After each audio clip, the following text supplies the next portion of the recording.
जय Hind everyone, welcome to Major Kalsi classes. My name is Priyanka Singh, faculty of arithmetic and reasoning.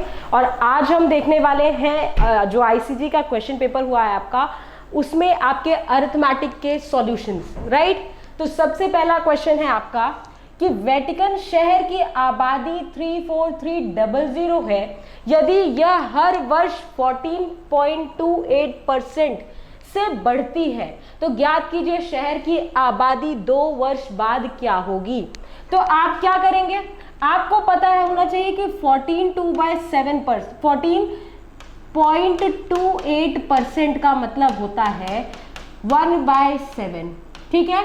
यानी इसका मतलब होता है 14/2% और 14/2% क्या होता है हमारा 1/7, और 1/7 से हर बार बढ़ रही है, यानी कि क्या हो जा रहा है 8/7। तो ऐसे क्वेश्चन को हम कैसे करते हैं 34300। तो पहले साल में बढ़ेगी 7 थी तो 8 हो गई, यानी 8/7, एंड देन दोबारा हो गई 8/7। तो यहाँ से आप ये 7 का क्यूब दिख रहा है, यानी 2 बार काटेंगे 49 से, तो ये आ जाएगा 700, और 64 × 700 करेंगे आप तो आपका आंसर आ जाएगा 008, ठीक है। तो ये आ गया 44, यानी कि ऑप्शन नंबर बी, ठीक है। 44,800 इज योर आंसर। अब ये आपको बच्चा पता होना चाहिए कि 14/2/7% यानी कि 14.28 मतलब 14/2/7%, और इसका मतलब होता है 1/7। और जब भी साइक्लिक क्वेश्चन होता है, जब भी 1/7 से बढ़ रहा है, इसका मतलब पहले 7 था तो अब 8 है, तो हम 2 बार क्या कर देते हैं 8/7 से मल्टीप्लाई कर देते हैं। अगला सवाल देखते हैं, question number 2। Question number 2 normal power और सर्च से है। इसके लिए आपको एक प्रॉपर्टी पता होनी चाहिए कि a की पावर 2 का पावर 3 ऐसे दिया हुआ है, और अगर एक दिया हुआ है a to the power 3 तो दोनों का मतलब में अंतर होता है, ठीक है। अगर ब्रैकेट लगा हुआ है, ब्रैकेट का मतलब क्या होता है a की पावर 2 × 3, और यहाँ इसका मतलब होता है a की पावर 2 की पावर 3, ठीक है, 2 to the power 3। इसका मतलब आएगा a की पावर 6, और इसका वैल्यू होता है a to the power 8, ठीक है। तो ब्रैकेट लगने का मतलब है आपस में चीजें मल्टीप्लाई हो रही हैं। तो अगर हम पहली चीजें देखें, इसमें से हमें सबसे बड़ी वैल्यू बतानी है, तो ये क्या होगा 2 की पावर -1 × 0 × 2, और ये 0 से मल्टीपल है, यानी 2 की पावर 0 जो कि हो गया आपका 1, किसी की भी पावर 0 यानी कि 1। सिमिलरली आप दूसरे वाले को सॉल्व करेंगे, यहाँ पे भी आपको 0 दिख रहा है, 0 आपस में मल्टीप्लाई होगा, यानी 4 की पावर 0 ही आएगा, जिसका मतलब होगा 1। नेक्स्ट चीज आप देखेंगे, यहाँ पे है 2 की पावर -2 × -1 × 2, माइनस माइनस प्लस हो जाएगा, यानी 2 की पावर 4, इसका मतलब ये आ गया आपका 16। नेक्स्ट वाला होगा आपका 2 की पावर -1 × 2 × 2, अब ये आ जाएगा 2 की पावर -4, इसका मतलब 1/16। तो इसमें से सबसे बड़ी वैल्यू आपको देखते ही पता चल रही है 16 है, यानी option number C is correct. Is that clear? Question number 3 देखते हैं। क्वेश्चन नंबर 3 किस फॉर्मूले पे बेस्ड है, अगर a to the power n - b to the power n है, और n आपका इवन नंबर यानी कि सम संख्या है, तो हमेशा a - b और a + b उसको डिवाइड करता है, हमेशा डिवाइड करता है। और यहाँ क्या है 7 और 6 है, उसकी पावर क्या है इवन है, यानी कि 7 + 6 और 7 - 6 उसको क्या करेगा डिवाइड करेगा। 7 + 6 यानी 13 और 7 - 6 यानी 1। ऑप्शन में हमें सीधा सीधा 13 दिख रहा है, यानी 13 इस नंबर को पूरी तरह क्या करेगा डिवाइड कर देगा। सीधा सिंपल सा क्वेश्चन, ठीक है। क्वेश्चन नंबर 4 देखिए।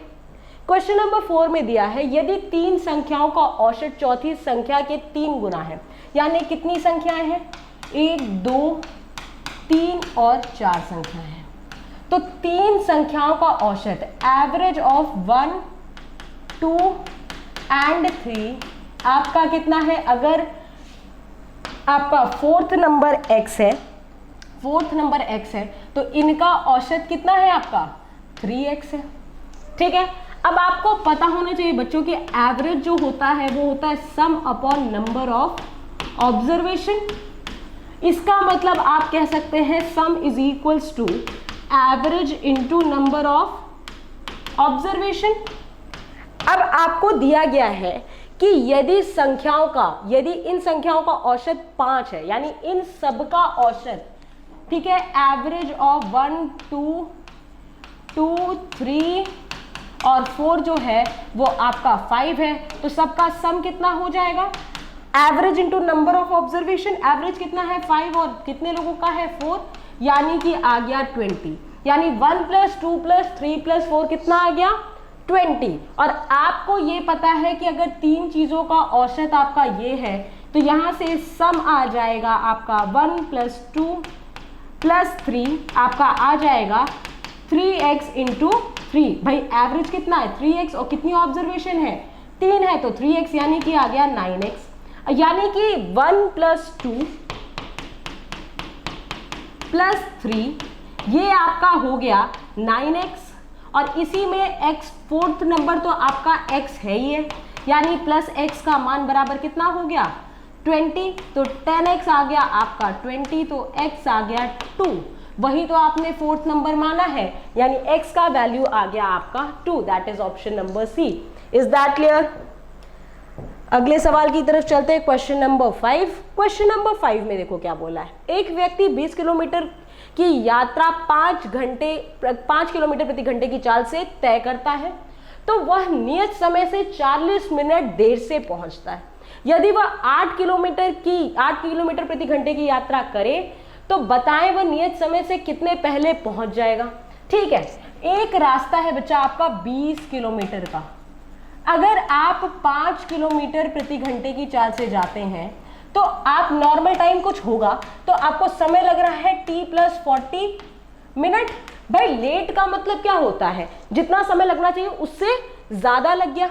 अब उसी रास्ते को अगर आप 8 किलोमीटर/h से जाएंगे तो आपको जल्दी पहुंच जा रहे हैं और यही आपको पता करना है। तो हम क्या करें, पहले ये पता कर लेते हैं 20 किलोमीटर प्रति घंटे की चाल अगर 5 किलोमीटर से जाएगा तो उसको लग कितना रहा है समय, और वो जो समय होगा उसमें से आप 40 घटा देंगे तो t आ जाएगा, और जो t आ जाएगा जब इस डिस्टेंस को 8 किलोमीटर प्रति घंटे की चाल से कर लेंगे तो ये वैल्यू आ जाएगी, और दोनों में से आप x की वैल्यू आराम से सॉल्व कर लेंगे। भाई अगर 20 किलोमीटर 5 किलोमीटर प्रति घंटे की चाल से चलोगे तो 4 घंटे लगेंगे, और 4 घंटे में से अगर आप 40 मिनट का मतलब कितना होता है भाई? 2/3 आवर्स। इसमें से क्या करो, इसमें से माइनस कर दो 2/3 आवर्स। ये भाई ये वैल्यू क्या है? t + 40 minute. यहाँ पे टाइम कितना लगा है? t + 40 minute. इसमें से अगर 40 मिनट माइनस कर दो तो टाइम आ जाएगा कि नहीं? ये आ गया आपका 10/3 आवर्स। ये आ गया आपका t। अब ये बताओ 20 किलोमीटर का रास्ता अगर आप 8 किलोमीटर प्रति घंटे की चाल से चलेंगे तो ये कितना आ जाएगा? भाई 2 से काटो, ये कितना है? t - x का टाइम देगी। ये कितना आ गया? अगर आप 2 से काटेंगे इसको 4 से काटेंगे तो 5/2 आ गया, यानी ये t - x का टाइम आ गया। और t - x को अगर आप t में से माइनस कर देंगे तो x आ जाएगा ना, ठीक है? t - x, तो ये कितना आ गया? 10/3 - 5/2, ये आ गया 20 - 15/6। इसका मतलब आ गया 5/6, और ये मिनट में आया है बच्चा आंसर। जब मिनट में आया तो r में कैसे चेंज करेंगे? इंटू 60 करके, ठीक है? इसका मतलब आ गया आपका 50 minute. That is option number C. Is that clear? Question काफी अच्छा था, बस आपको समझाने में समय लगा थोड़ा सा, ठीक है? Question number 6। क्वेश्चन नंबर 6 देखिए, आपको बोला है सबसे छोटी संख्या क्या है? नॉर्मल बस सॉल्व करते जाओ। भाई एक पॉइंट के बाद अगर एक डिजिट है, स्क्वायर करोगे तो पॉइंट के बाद 2 डिजिट आएगा, तो 5 का स्क्वायर कितना होगा? 25, और पॉइंट लगेगा यहाँ पे तभी 2 डिजिट आएंगे, ठीक है? क्यूब रूट निकालना है 0.008 का, तो किसका क्यूब होगा? भाई 2 का क्यूब होगा। अगर पॉइंट के बाद 3 डिजिट है तो क्यूब रूट में पॉइंट के बाद 1 डिजिट आएगा। स्क्वायर रूट निकालना है 0.49 का, ये 0.7 आएगा आपका, ठीक है? और ये 0.23 तो है ही है, तो सबसे छोटी वैल्यू आपको दिख रहा है 0.2 है। That is option number B. अगले सवाल को देखिए आप, क्वेश्चन नंबर 7। क्वेश्चन नंबर 7 में बोला जा रहा है वह न्यूनतम वर्ग, ठीक है, लीस्ट स्क्वायर संख्या क्या है जो कि 16, 20 और 24 से कट जाती है।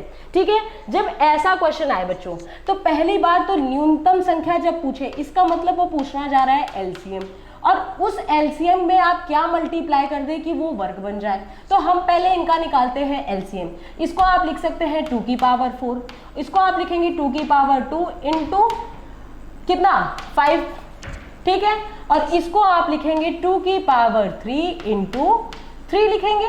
ठीक है, अब आप बताएं एलसीएम में क्या आएगा। एलसीएम होगा बच्चा आपका 2 की हाईएस्ट पावर यानी 4, ठीक है, और यहां से आएगा 5 और वहां से आएगा 3। इसका मतलब ये होना चाहिए आपका एलसीएम। और अगर ये परफेक्ट स्क्वायर होगा तो यहाँ पे क्या होगा, सबकी इवन पावर्स होनी चाहिए, यानी यहाँ पे हमें एक 5 और एक 3 और मल्टीप्लाई करना पड़ेगा, तभी ये 5 स्क्वायर और 3 स्क्वायर बनेगा। इसका मतलब यहाँ से आंसर आ गया।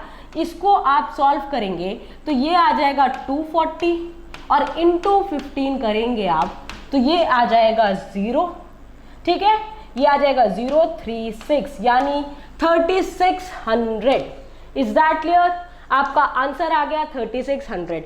जब न्यूनतम वर्ग बोले तो आप पहले एलसीएम निकालें और उसके बाद आप देखें कि इसमें आप ऐसा क्या मल्टीप्लाई कर दें कि ये परफेक्ट स्क्वायर, क्योंकि अगर इस नंबर का आप स्क्वायर रूट लेंगे तो 2 की पावर 2 आराम से कॉमन आ जाएगा, 5 आराम से कॉमन आ जाएगा और 3 आ जाएगा। लेकिन अगर आप इसको मल्टीप्लाई नहीं करते तो ये परफेक्ट स्क्वायर बनने नहीं देता।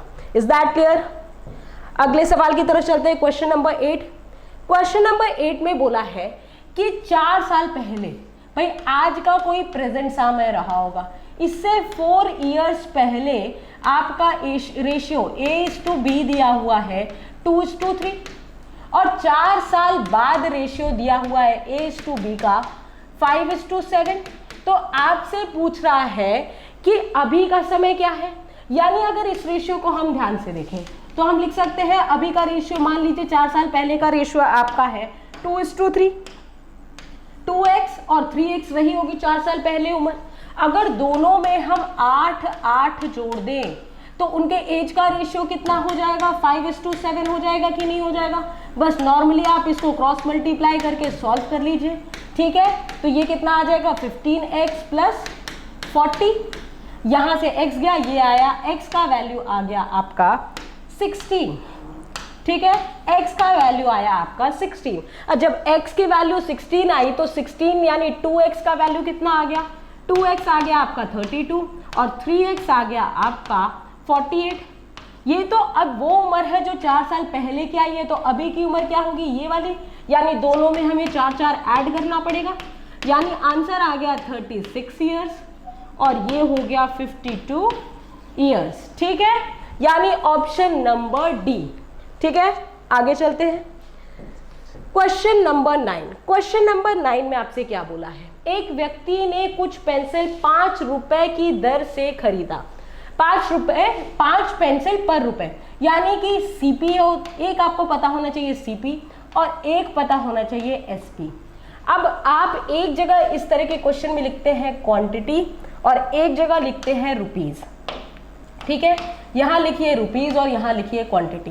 कहने का मतलब है 1 रुपए में आपने कितनी पेंसिल खरीदी, 5, ठीक है, 5 पेंसिल खरीदी तुमने 1 रुपए में और उन्हें 3 पेंसिल पर रुपए, यानी 1 रुपए में 3 पेंसिल को क्या किया, बेच दिया। अब पॉइंट ये है कि आपको निकालना है लाभ प्रतिशत। कैसे निकलेगा, आपको पता होना चाहिए कि यहाँ पे जो क्वांटिटीज है वो इक्वल करते हैं हम, क्योंकि जितना खरीदा है उतना ही क्या किया उसने, बेचा है, ठीक है। तो यानी आपका सीपी आ गया 3 रुपए और एसपी आ गया 5 रुपए, यानी 3 रुपए में आपने 15 पेंसिल खरीदी और 5 रुपए में आपने 15 पेंसिल बेच दी। तो आपको प्रॉफिट परसेंट का फॉर्मूला पता होना चाहिए। पी हमेशा, प्रॉफिट और लॉस हमेशा सीपी में कैलकुलेट होता है इंटू 100, और प्रॉफिट आपको कितने रुपए का हो रहा है, 2/3 इंटू 100, यानी आ गया 66 2/3%। That is option number A. Is that clear? अगले सवाल की तरफ चलते हैं। ये नॉर्मल आपका सिंप्लीफिकेशन का क्वेश्चन है, यहीं से देखते जाइए। ये 5 माइनस 3 कितना हो गया 2, और 2 इंटू 2 क्या हो गया 4, यानी इस ब्रैकेट को अगर देखें तो 2 माइनस 4 प्लस 5 आ गया इस ब्रैकेट में, यानी 5 प्लस 2 7 माइनस 4 3 आ गया, ठीक है, यानी इस ब्रैकेट में आ गया अब आपका 3। अब यहां से आप लिख सकते हैं 25 minus 5 bracket 2 plus 3 into 3 minus 10, ठीक है। तो 25 माइनस 5 और ये आया 3 3 ज़ा 9, 2 प्लस 9 माइनस 10, ठीक है, और यहां से आ गया आपका कितना, और यहाँ पे क्या है डिवाइडेड बाय 4, ठीक है। यहां से आपका आएगा 1, 9 प्लस 2 11, 11 माइनस 10 1, तो यानी 25 माइनस 5 डिवाइडेड बाय 4। अब बोर्ड मास के अकॉर्डिंग पहले डिवाइड सॉल्व होगा, यानी 25 माइनस 5 बाय 4, और ये बच्चा जब आप सॉल्व करेंगे तो ये आएगा 25 माइनस 1.25, और 25 में से 1.25 आप माइनस करेंगे, 1 माइनस होगा तो 24, और 0.25 माइनस हुआ तो कितना आ गया 23.75। That is option number C, ठीक है।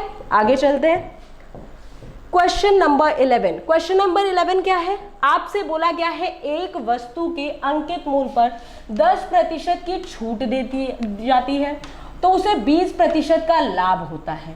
अगर वस्तु का अंकित मूल्य 800 रुपए है तो आपको क्रय मूल्य बताना है। बहुत ही इंपॉर्टेंट फॉर्मूला, बहुत बार बताया है, CP अपॉन MP क्या होता है 100 minus D upon 100 plus P percent, ठीक है।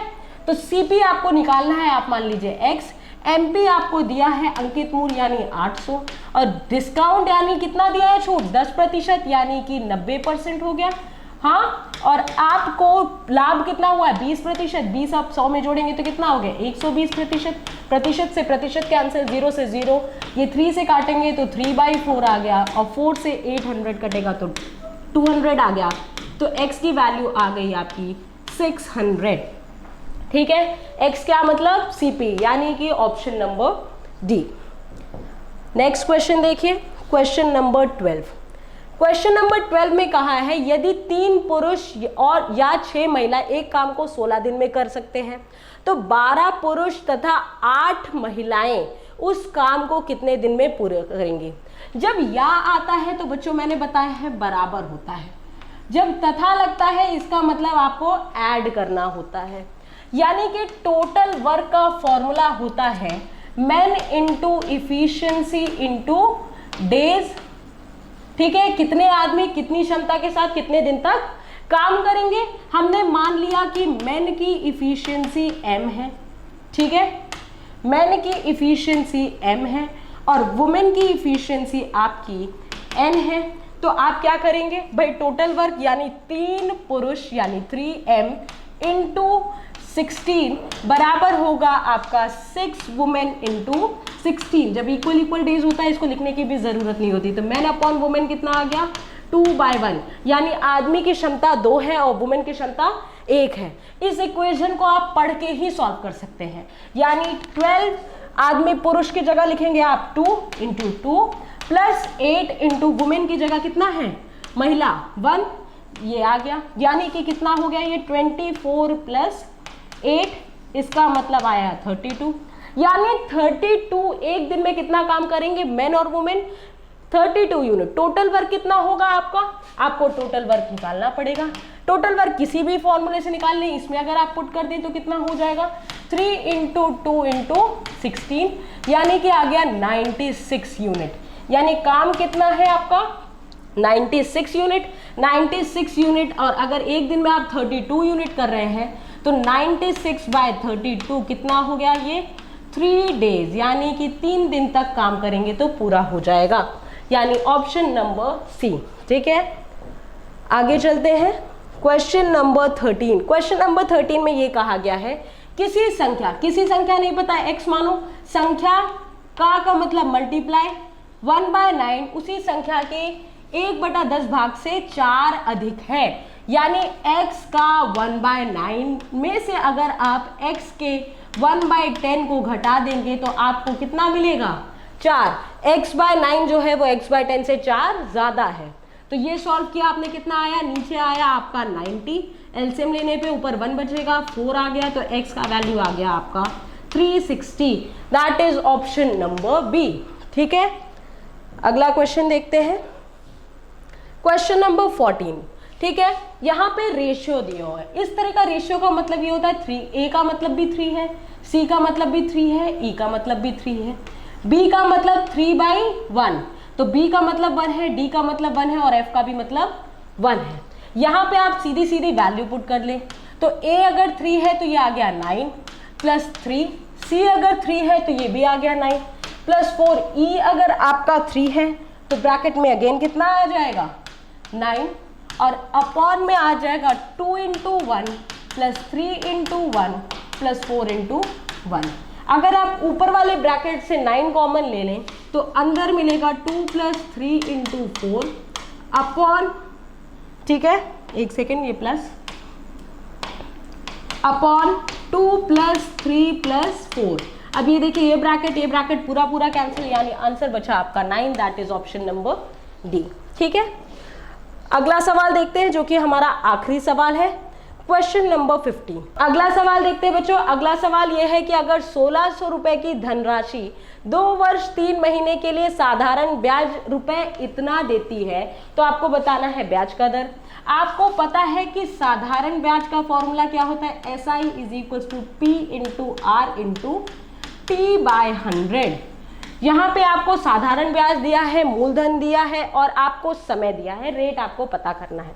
बट टाइम आपको बच्चों 2 ईयर्स और 3 मंथ दिए हैं, तो 3 मंथ को आप ईयर में कैसे चेंज करोगे, 12 से डिवाइड कर लो, यानी 1/4 हो गया, यानी 2 साल + 1/4 ईयर। इसको आपको पता है, डायरेक्टली आप ऐसे कैसे ऐड करते हो, 2 1/4 लिख देते हो, चाहे ये लिखो चाहे ये लिखो, बात क्या होती है बराबर। इसको आप सॉल्व करोगे तो कितना आया, 9/4 ईयर्स। ठीक है, तो यहाँ पे आप वैल्यू सॉल्व करें, SI कितना है 252 और प्रिंसिपल है आपका 1600, रेट आपको निकालना है, टाइम है 9/4 × 100, तो ये 0 0 कैंसिल, ये 4 से 4 टाइम्स कैंसिल। अगर आप 9 से इसको कैंसिल करेंगे तो कितना आ गया, 9 2 टाइम्स कैंसिल हुआ। ठीक है, 9 2 = 18 आ गया आपका, और ये आ गया आपका 72 यानी 8, तो 4 से कैंसिल हुआ, यानी R आ गया आपका 7%। ठीक है, यानी R आ गया आपका 7%, that is option number C. ठीक है, आई होप बच्चों आपका पेपर अच्छा गया हो। All the best for your results. जय हिंद। सभी साथियों को जय हिंद। मैं स्वागत त्रिपाठी स्वागत करता हूं आप सभी का मेजर कल्चर के यूट्यूब चैनल पे। कई आज के इस वीडियो में हम लोग बात करेंगे आपके रीजनिंग वाले सेक्शन की। देखिए बात करते हैं क्वेश्चन नंबर 1 की। क्वेश्चन नंबर 1 जो है गाइस आपका ये ऑर्डर एंड सीक्वेंस चैप्टर से जुड़ा हुआ है, क्रम व्यवस्थीकरण चैप्टर से जुड़ा हुआ है। अगर हम यहाँ पे देखें तो क्वेश्चन आपका लिखा है कि लड़कों की एक पंक्ति में, लड़कों की एक लाइन में, बॉयज़ की एक लाइन में यदि एक ही पोजीशन लेफ्ट साइड से कितनी है 10वीं है। मान लीजिए हमने ये लेफ्ट पोजीशन हो गई, ठीक है, आपको पता है ये वाली पोजीशन आपकी लेफ्ट पोजीशन हो जाएगी एंड इस साइड जो आपकी पोजीशन होगी वो राइट पोजीशन होगी। ए का जो प्लेस है वो ए से कहाँ पर है, लेफ्ट की साइड 10वें नंबर पर। अगर यहाँ पर आपका ए है तो आप कहोगे ये ए कहाँ पर होगा, लेफ्ट साइड से 10वें नंबर पर। और अगर हम बी की बात करते हैं तो बी जो दाहिनी ओर से 9वें पे है, यानी कि बी का जो नंबर होगा वो राइट साइड से कितने नंबर पे होगा गाइस, 9th नंबर पर होगा। आगे देखिए, अब वो अपने स्थान क्या करते हैं, बदल लेते हैं। अगर दोनों अपने स्थान को बदल लेते हैं यानी कि दोनों अपनी प्लेस को इंटरचेंज कर लेते हैं, इसका मतलब जहाँ पर ए है गाइस वहाँ पर बी आ जाएगा और जहाँ पर बी है वहाँ पर क्या आ जाएगा, ए आ जाएगा। उसके बाद ही क्या लिखा है, तो ए अपनी बाईं ओर से 15वां हो जाता है, ए अपनी लेफ्ट साइड से 15वां हो जाता है। यानी कि अब अगर मैं ए की इधर से प्लेस की बात करता हूँ तो ये 15वां हो जा रहा है। क्या पूछ रहा है आपसे, पूछ रहा है कि उस लाइन में टोटल नंबर ऑफ बॉयज कितने हैं, लड़कों की संख्या बताइए। तो अगर हम नंबर ऑफ बॉयज की बात करेंगे तो आपको पता है ये बी और ए की प्लेस क्या है, बिल्कुल सेम है, और बी और ए की प्लेस सेम है, तो हम यहाँ से जोड़ेंगे 15 और +9 करेंगे, यानी कि जो नंबर ऑफ बॉयज आएगा गाइज वो 15 + 9। और क्योंकि ये बीच वाले पर्सन की पोजीशन 2 बार रिपीट किए इसलिए आप -1 कर दोगे। 15 + 9 आपका 24, -1 कितना आ जाएगा 23। Option number A 23, that will be your right answer. चलिए आगे बात करते हैं क्वेश्चन नंबर 2 की। आपके क्वेश्चन नंबर 2 जैसा कि गाइज आप देख पा रहे हो कोडिंग डिकोडिंग से जुड़ा हुआ क्वेश्चन है, ठीक है।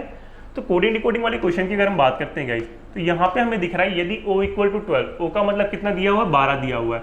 अगर हमें पता है कि ओ का जो प्लेस वैल्यू होता है वो 15 होता है, और अगर यहाँ पर गाइज 12 दिया हुआ है तो ये क्या होता है, रिवर्स होता है। रिवर्स की प्रॉपर्टी क्या होती है, 15 + 12 करने पे आपका 27 आएगा, ठीक है। अगर दोनों नंबर्स को ऐड करने पे 27 आता है तो वो दोनों नंबर्स क्या होते हैं, रिवर्स नंबर होते हैं। अब यहाँ पे आप देख लो फॉर का कोड आपको 42 दिया हुआ है, यानी कि अगर हम एफ के रिवर्स को, इन सभी लेटर्स के नंबर्स को रिवर्स ऑर्डर में लिख करके प्लस करेंगे तो 42 ही आएगा, ठीक है। अब देखिए ध्यान से, अब हमें फ्रंट का कोड बनाना है गाइस। अगर हमें फ्रंट का कोड बनाना है तो हमें FOR का कोड निकालने की जरूरत नहीं, क्योंकि ऑलरेडी 42 दे करके रखा, हमने 42 यहाँ पर लिख दिया। आगे अगर मैं n के कोड की बात करता हूँ, आपको पता है कि n का जो रिवर्स कोड होता है वो कितना होता है, 13 होता है। n का जो कोड होता है वो 14 होता है और इसका रिवर्स कितना बनेगा, 13। आगे अगर मैं t की कोड की बात करता हूँ, t का कोड 20 होता है, रिवर्स के लिए कितना आएगा, ये 7 आएगा। सारे नंबर्स को ऐड कर देंगे, 42 + 13 कितना आएगा, 55, 55 + 7 आपका 62। Option number B 62, that will be your right answer. चलिए आगे हम बात करते हैं क्वेश्चन नंबर 3 की। आपका क्वेश्चन नंबर 3 गाइस, जैसा कि आप देख पा रहे हो नंबर सीरीज का क्वेश्चन है, ठीक है। तो नंबर सीरीज वाले क्वेश्चन में आपको दिख रहा है कि यहाँ पर जो नंबर आया है 3 के बाद वो क्या आया है, 7 आया है, ठीक है। अगर हम यहाँ पर गाइस देखें तो ये नंबर लगभग 2 गुना है, लगभग 2 टाइम्स है। आगे देखिए 7 के बाद जो 23 है ये लगभग 3 टाइम्स है, लगभग 3 टाइम्स को मैं यूज कर रहा हूँ गाइस, ठीक है। आगे देखिए 23 के बाद जो नंबर है गाइस वो लगभग 4 गुना है। आगे देखिए अब यहाँ पर जो सीरीज बन रही है वो या तो प्लस की होगी या तो माइनस की होगी, आप चेक कर लें प्लस की है या माइनस की है। तो हमें दिख रहा है 3 2 6, अब प्लस कितना 1, क्रॉस 2 + 1, 7 3 21 + 2 23, 23 4 92, 92 + 3 95। जब एक बार क्रॉस 2 क्रॉस 3 क्रॉस 4 हुआ तो आगे क्या होगा, क्रॉस 5, और एक बार जब +1 +2 +3 हुआ तो आगे क्या होगा, +4। तो 95 क्रॉस 5 करेंगे 475, और 475 + 4 करेंगे कितना आएगा आपका, 479। Option number B that will be your right answer. चलिए आगे बात करते हैं क्वेश्चन नंबर 4 की। एंड कमेंट सेक्शन में गाइस सभी लोग बिल्कुल बताएंगे कि कितने क्वेश्चन आपने यहाँ पर राइट अटेम्प्ट किए हुए, ठीक है। चलिए क्वेश्चन नंबर 4 देखिए गाइस क्या दिया हुआ। क्वेश्चन नंबर 4 आपका काउंटिंग ऑफ फिगर से दिया हुआ, ठीक है गाइस। काउंटिंग ऑफ फिगर में हमने गाइस कई बार आपको बताया कि ये जो फिगर होता है, ये वाला जो बेसिक फिगर होता है, ये पर्टिकुलर आपके 8 ट्रायंगल क्या करता है, कंटेन करता है। इसमें कितने ट्रायंगल्स होते हैं, 8 ट्रायंगल्स होते हैं। तो ये चीजें मैंने आपको क्लास में कई बार बताई हुई हैं। और अगर हम यहाँ की बात करें तो सेम ये फिगर, हमें ये फिगर देखिए आपको यहाँ पे सेम फॉर्म होता हुआ दिख रहा है, दिख रहा है या नहीं दिख रहा है। अगर मैं इस स्क्वायर की बात करता हूँ तो ये स्क्वायर आपको सेम फॉर्म होता हुआ दिख रहा है, ऐसा स्क्वायर। तो यानी कि नंबर ऑफ ट्रायंगल यहाँ पे 8 ट्रायंगल हो जाएंगे। दूसरा ये ट्रायंगल यहाँ पर जो बन रहा है, ये वाला ट्रायंगल देखिए ध्यान से, ये आपका 9वां ट्रायंगल हो जाएगा। एक और ट्रायंगल 9वां ट्रायंगल, और एक ये जो बड़ा सा ट्रायंगल गाइस बना हुआ है, ये कितना हो जाएगा, टोटल 10 ट्रायंगल हो जाएंगे, 8 1 9 और 1 10, ठीक है। आपका option number B 10 triangle that is your right answer. चलिए आगे हम बात करते हैं नेक्स्ट क्वेश्चन, क्वेश्चन नंबर 5 की।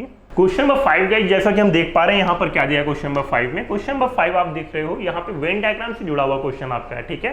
क्या लिखा हुआ है, कंप्यूटर कुशल यानी कंप्यूटर इलिटरेट, कंप्यूटर निरक्षर मतलब कंप्यूटर इलिटरेट जो कंप्यूटर के जानकार बिल्कुल भी नहीं है, और कर्मचारी लिखा है, कर्मचारी से मतलब हमारा एम्प्लॉयड पर्सन से है।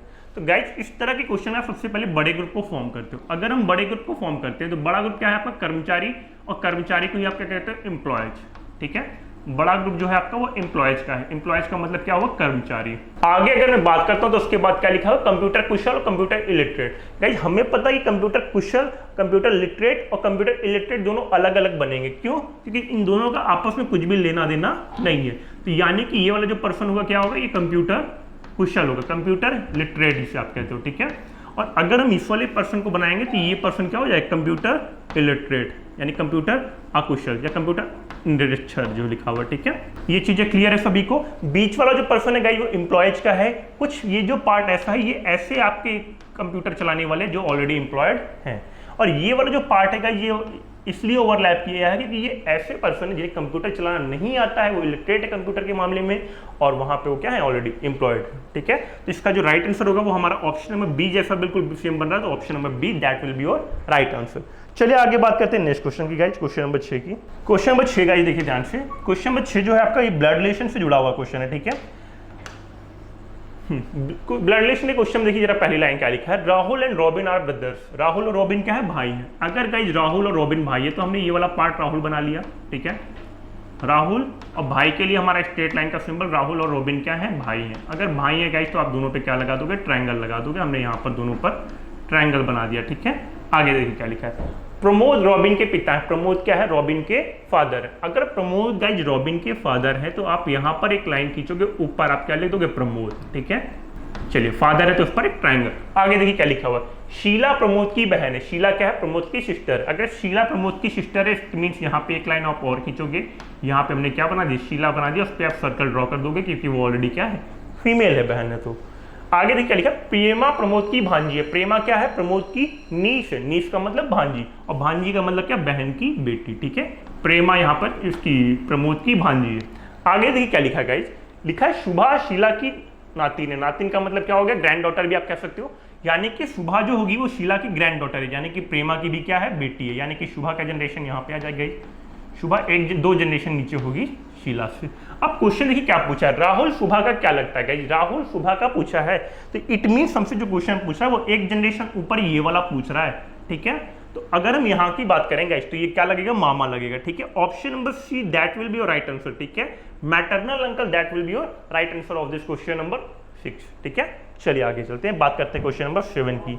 क्वेश्चन नंबर 7 की बात अगर हम करते हैं गाइस, तो क्वेश्चन नंबर 7 जैसा कि आप देख पा रहे हो यहाँ पर डायरेक्शन डिस्टेंस से जुड़ा हुआ क्वेश्चन है, ठीक है गाइस। क्या लिखा हुआ? राज पश्चिम की ओर चल रहा है, राज वेस्ट की ओर चल रहा है। देखिए हमने यहाँ पे एक लाइन ड्रॉ कर ली, राज वेस्ट की ओर चल रहा है, ठीक है। वेस्ट डायरेक्शन है और यहाँ पे कौन चल रहा है? राज चल रहा है, ठीक है। आगे देखिए, वह चलते समय 3 बार हर मोड़ पर 45 डिग्री के एंगल पर मुड़ा, यानी कि 3 बार मुड़ा 45 डिग्री के एंगल पे।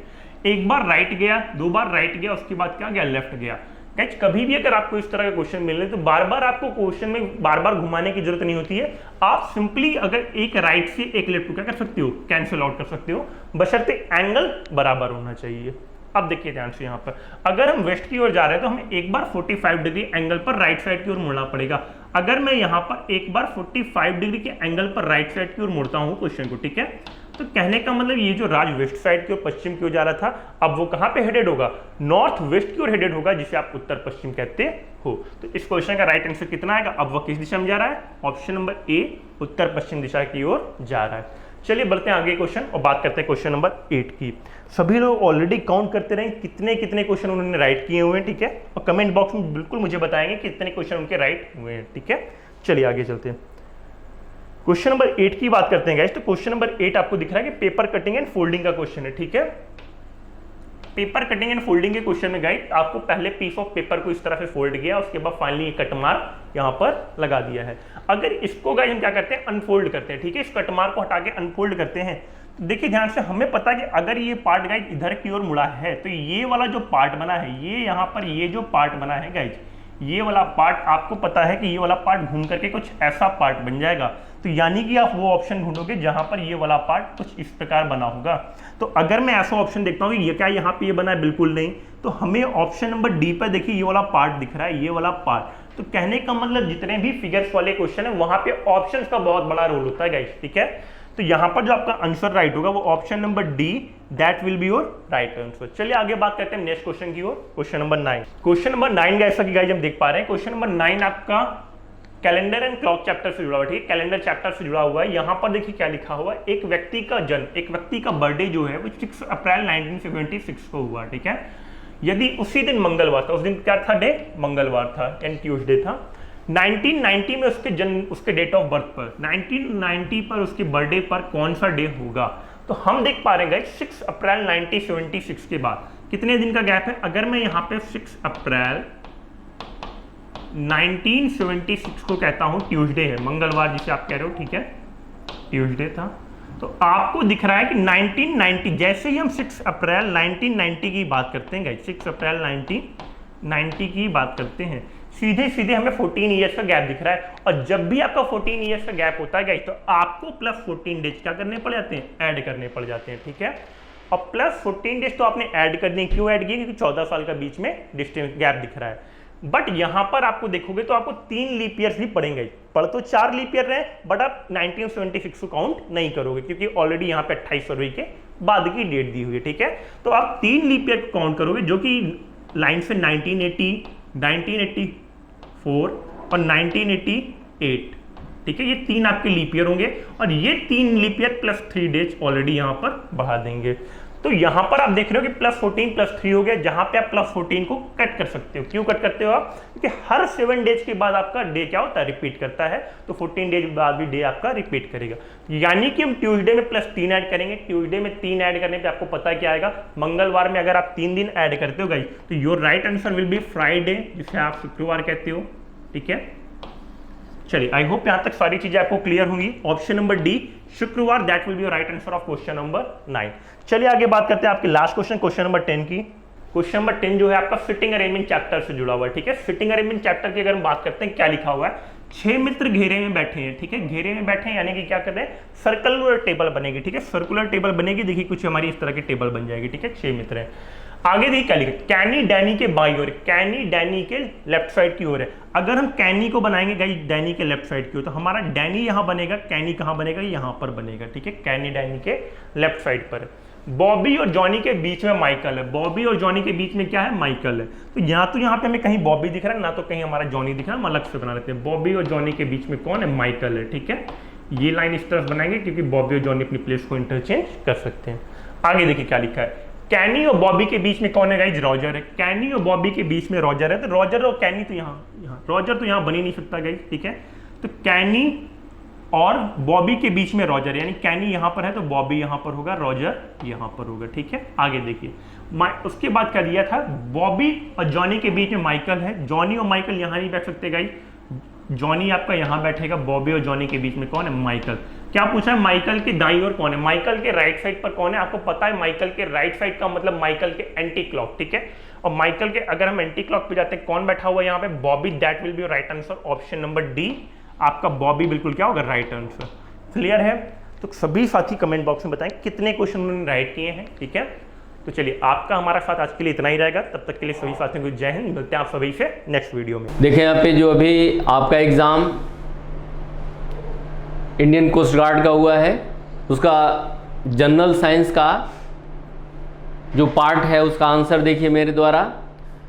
पहला क्वेश्चन है, गुरुत्वीय त्वरण का मान सबसे ज़्यादा होता है, तो याद रखिएगा ग्रेविटेशनल एक्सेलेरेशन की वैल्यू पूछा जा रहा है।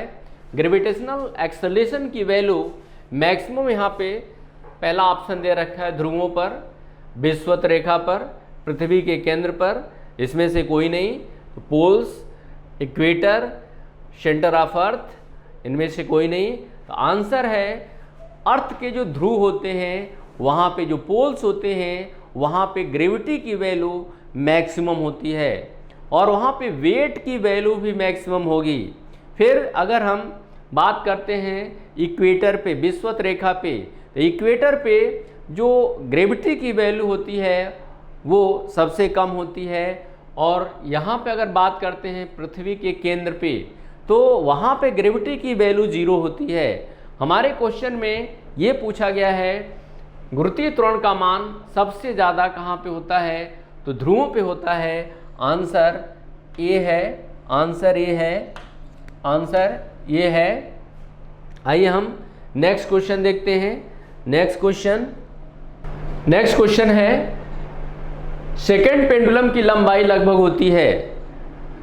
लेंथ ऑफ सेकेंड पेंडुलम, याद रखेंगे सेकेंड पेंडुलम जिसका लेंथ जो है नियर अबाउट 1 मीटर होता है और टाइम पीरियड जो है 2 सेकेंड का होता है।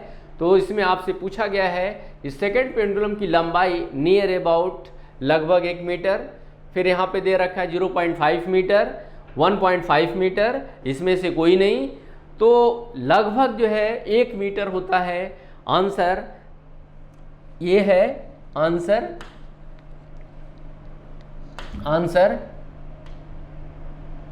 ये है लगभग 1 मीटर। आइए नेक्स्ट क्वेश्चन देखते हैं।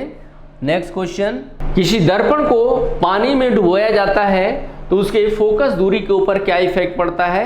आपसे पूछा गया है कि किसी भी टाइप के मिरर को यदि पानी में आप इमर्स करते हैं तो उनके फोकल लेंथ के ऊपर कोई इफेक्ट नहीं पड़ता है, क्योंकि फोकल लेंथ जो है, मिरर का जो फोकल लेंथ है वो मीडियम के ऊपर डिपेंड नहीं करता है।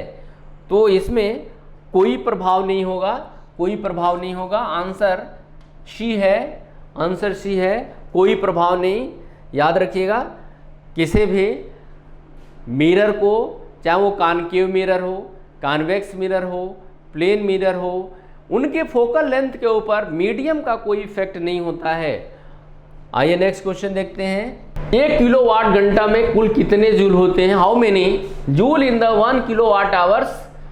तो याद रखें 1 किलोवाट आवर्स जो है एनर्जी की यूनिट होती है और आंसर है इसमें 3.6 into 10 to the power 6 joule होता है। आंसर ए है, आंसर ए है, आंसर ए है। याद रखिएगा 1 किलोवाट घंटा में कुल कितने जूल होते हैं आपसे पूछा गया है। तो आंसर है 3.6 into 10 to power 3.6 into 10 to power 6 joule. आइए नेक्स्ट क्वेश्चन देखते हैं। नेक्स्ट क्वेश्चन आपसे पूछा गया है सीजीएस पद्धति में बल की इकाई क्या होती है? सेंटीग्राम, सेंटीमीटर, ग्राम, सेकेंड। सीजीएस सिस्टम में फोर्स की यूनिट पूछा गया है तो यहाँ पे डाइन दे रखा है, न्यूटन दे रखा है, आर्ग दे रखा है। तो डाइन जो है सीजीएस सिस्टम में फोर्स की यूनिट होती है और न्यूटन जो है एमकेएस सिस्टम में होती है। आपसे पूछा गया है कि सीजीएस सिस्टम में फोर्स की यूनिट क्या होती है? तो डाइन होती है। आंसर इज ए, आंसर ये है, डाइन है, आंसर डाइन है। आइए नेक्स्ट क्वेश्चन देखते हैं। किस गैस को जीवन रक्षक गैस बोलते हैं, लाइफ सेविंग गैस बोलते हैं? तो इसमें दे रखा है nitrogen gas, oxygen gas, ozone gas और क्लोरीन गैस। तो याद रखिएगा फोटोसिंथेसिस के थ्रू जो है ऑक्सीजन गैस रिलीज होती है और ऑक्सीजन गैस को ही हम लोग लाइफ सेविंग गैस बोलते हैं। Answer is B, answer B है, ऑक्सीजन गैस। आइए नेक्स्ट क्वेश्चन देखते हैं। नेक्स्ट क्वेश्चन, इनर्शिया की यूनिट आपसे पूछा गया है। तो इनर्शिया की कोई यूनिट नहीं होती है। Inertia is the property which oppose the change of its state, that is known as inertia. तो इनर्शिया की कोई यूनिट नहीं होती है, कोई डायमेंशनल फार्मूला नहीं होता है। इनर्शिया एक प्रॉपर्टी होती है जो बॉडी जो है अपने अवस्था परिवर्तन का अपोज करती है, उसी प्रॉपर्टी को हम लोग इनर्शिया बोलते हैं, जड़त्व बोलते हैं। तो आंसर है इसमें से कोई नहीं, आंसर है इकाई नहीं होती है, आंसर डी है। फिर नेक्स्ट क्वेश्चन देखते हैं। 8वां क्वेश्चन देखिए, किस तत्व के यौगिक सबसे ज्यादा पाए जाते हैं? आपके सामने विकल्प दे रखा है, ऑप्शन दे रखा है कार्बन, हाइड्रोजन, नाइट्रोजन, इसमें से कोई नहीं।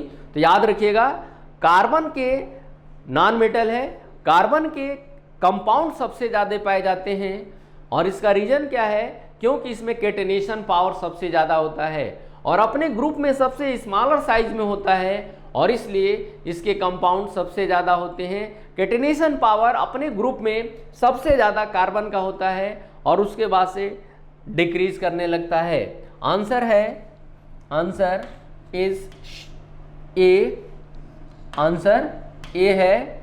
9th क्वेश्चन, किस विटामिन को हम अम्ल के नाम से जानते हैं? तो याद रखिएगा इसमें ए दे रखा, सी दे रखा, डी दे रखा, ई दे रखा है। तो विटामिन सी को हम लोग एस्कर्बिक एसिड बोलते हैं और इसके डेफिशिएंसी से दांत से रिलेटेड डिजीज एस्कर्बिक डिजीज होता है। इस डिजीज में जो दांत के मसल्स होते हैं वो वीक हो जाते हैं, कमज़ोर हो जाते हैं और उसमें स्वेलिंग आ जाती है। तो आंसर है बी, आंसर बी है। याद रखिएगा आंसर बी है, विटामिन सी, विटामिन सी। फिर नेक्स्ट क्वेश्चन हम देखते हैं। आपसे पूछा गया है कि कौन सा धातु आयन रक्त को थक्का बनने में सहायक होता है? तो याद रखिएगा यहाँ पे कैल्शियम आयन दे रखा है, आयरन दे रखा है और कॉपर दे रखा है, इसमें से कोई नहीं। तो ब्लड के कोगुलेशन में कैल्शियम आयन का रोल होता है। याद रखिएगा ब्लड के कोगुलेशन में कैल्शियम आयन का रोल होता है। आंसर है ए, आंसर ए है, कैल्शियम आयन। आइए नेक्स्ट क्वेश्चन देखते हैं। यहाँ पे देखिए कौन सा रक्त समूह सर्वदाता होता है? आपसे पूछा गया है which of the following blood group consider as a universal donor. O negative दे रखा है, ओ पॉजिटिव दे रखा है, ए भी दे रखा है, ए पॉजिटिव दे रखा है।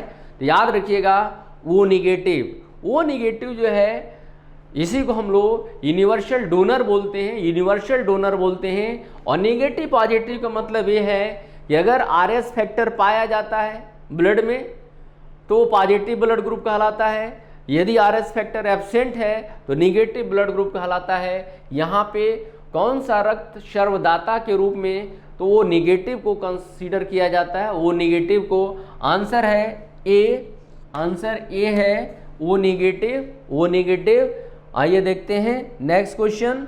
कौन सा अम्ल हमारे पेट में उपस्थित होता है? तो यहाँ पे दे रखा hydrochloric acid, nitric acid, sulphuric acid. तो याद रखिएगा हमारे स्टमक में हाइड्रोक्लोरिक एसिड प्रेजेंट होता है और ये डाइजेशन में हेल्प करता है और इस माइक्रोब्स को भी मारने में हेल्प करता है। आंसर है ए, आंसर है ए हाइड्रोक्लोरिक एसिड। आइए नेक्स्ट क्वेश्चन देखते हैं। नेक्स्ट क्वेश्चन, पानी की बूंद गोल होती है, इसका कारण पूछा गया है। याद रखिएगा सरफेस टेंशन, गुरुत्वीय प्रभाव, श्यानता, इसमें से कोई नहीं। तो सरफेस टेंशन के कारण जो है पानी की जो ड्रॉप होती है वो स्फेरिकल होती है। आंसर है ए, आंसर ए है, आंसर ए है पृष्ठ तनाव जिसको बोलते हैं। आइए नेक्स्ट क्वेश्चन देखते हैं। कौन सा अम्ल थकान के लिए रिस्पॉन्सिबल है? Which are the following acid responsible for the tiredness? तो याद रखिएगा इसमें आप दे रखा है acetic acid, lactic acid, propanoic acid और फार्मिकम।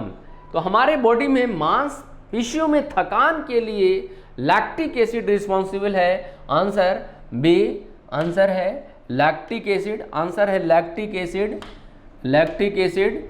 याद रखिएगा लैक्टिक एसिड। आइए नेक्स्ट क्वेश्चन देखते हैं। कौन सा कोशिकांग विद्युत घर के नाम से जाना जाता है? Which of the following cell organelle is consider as a power house of the cell?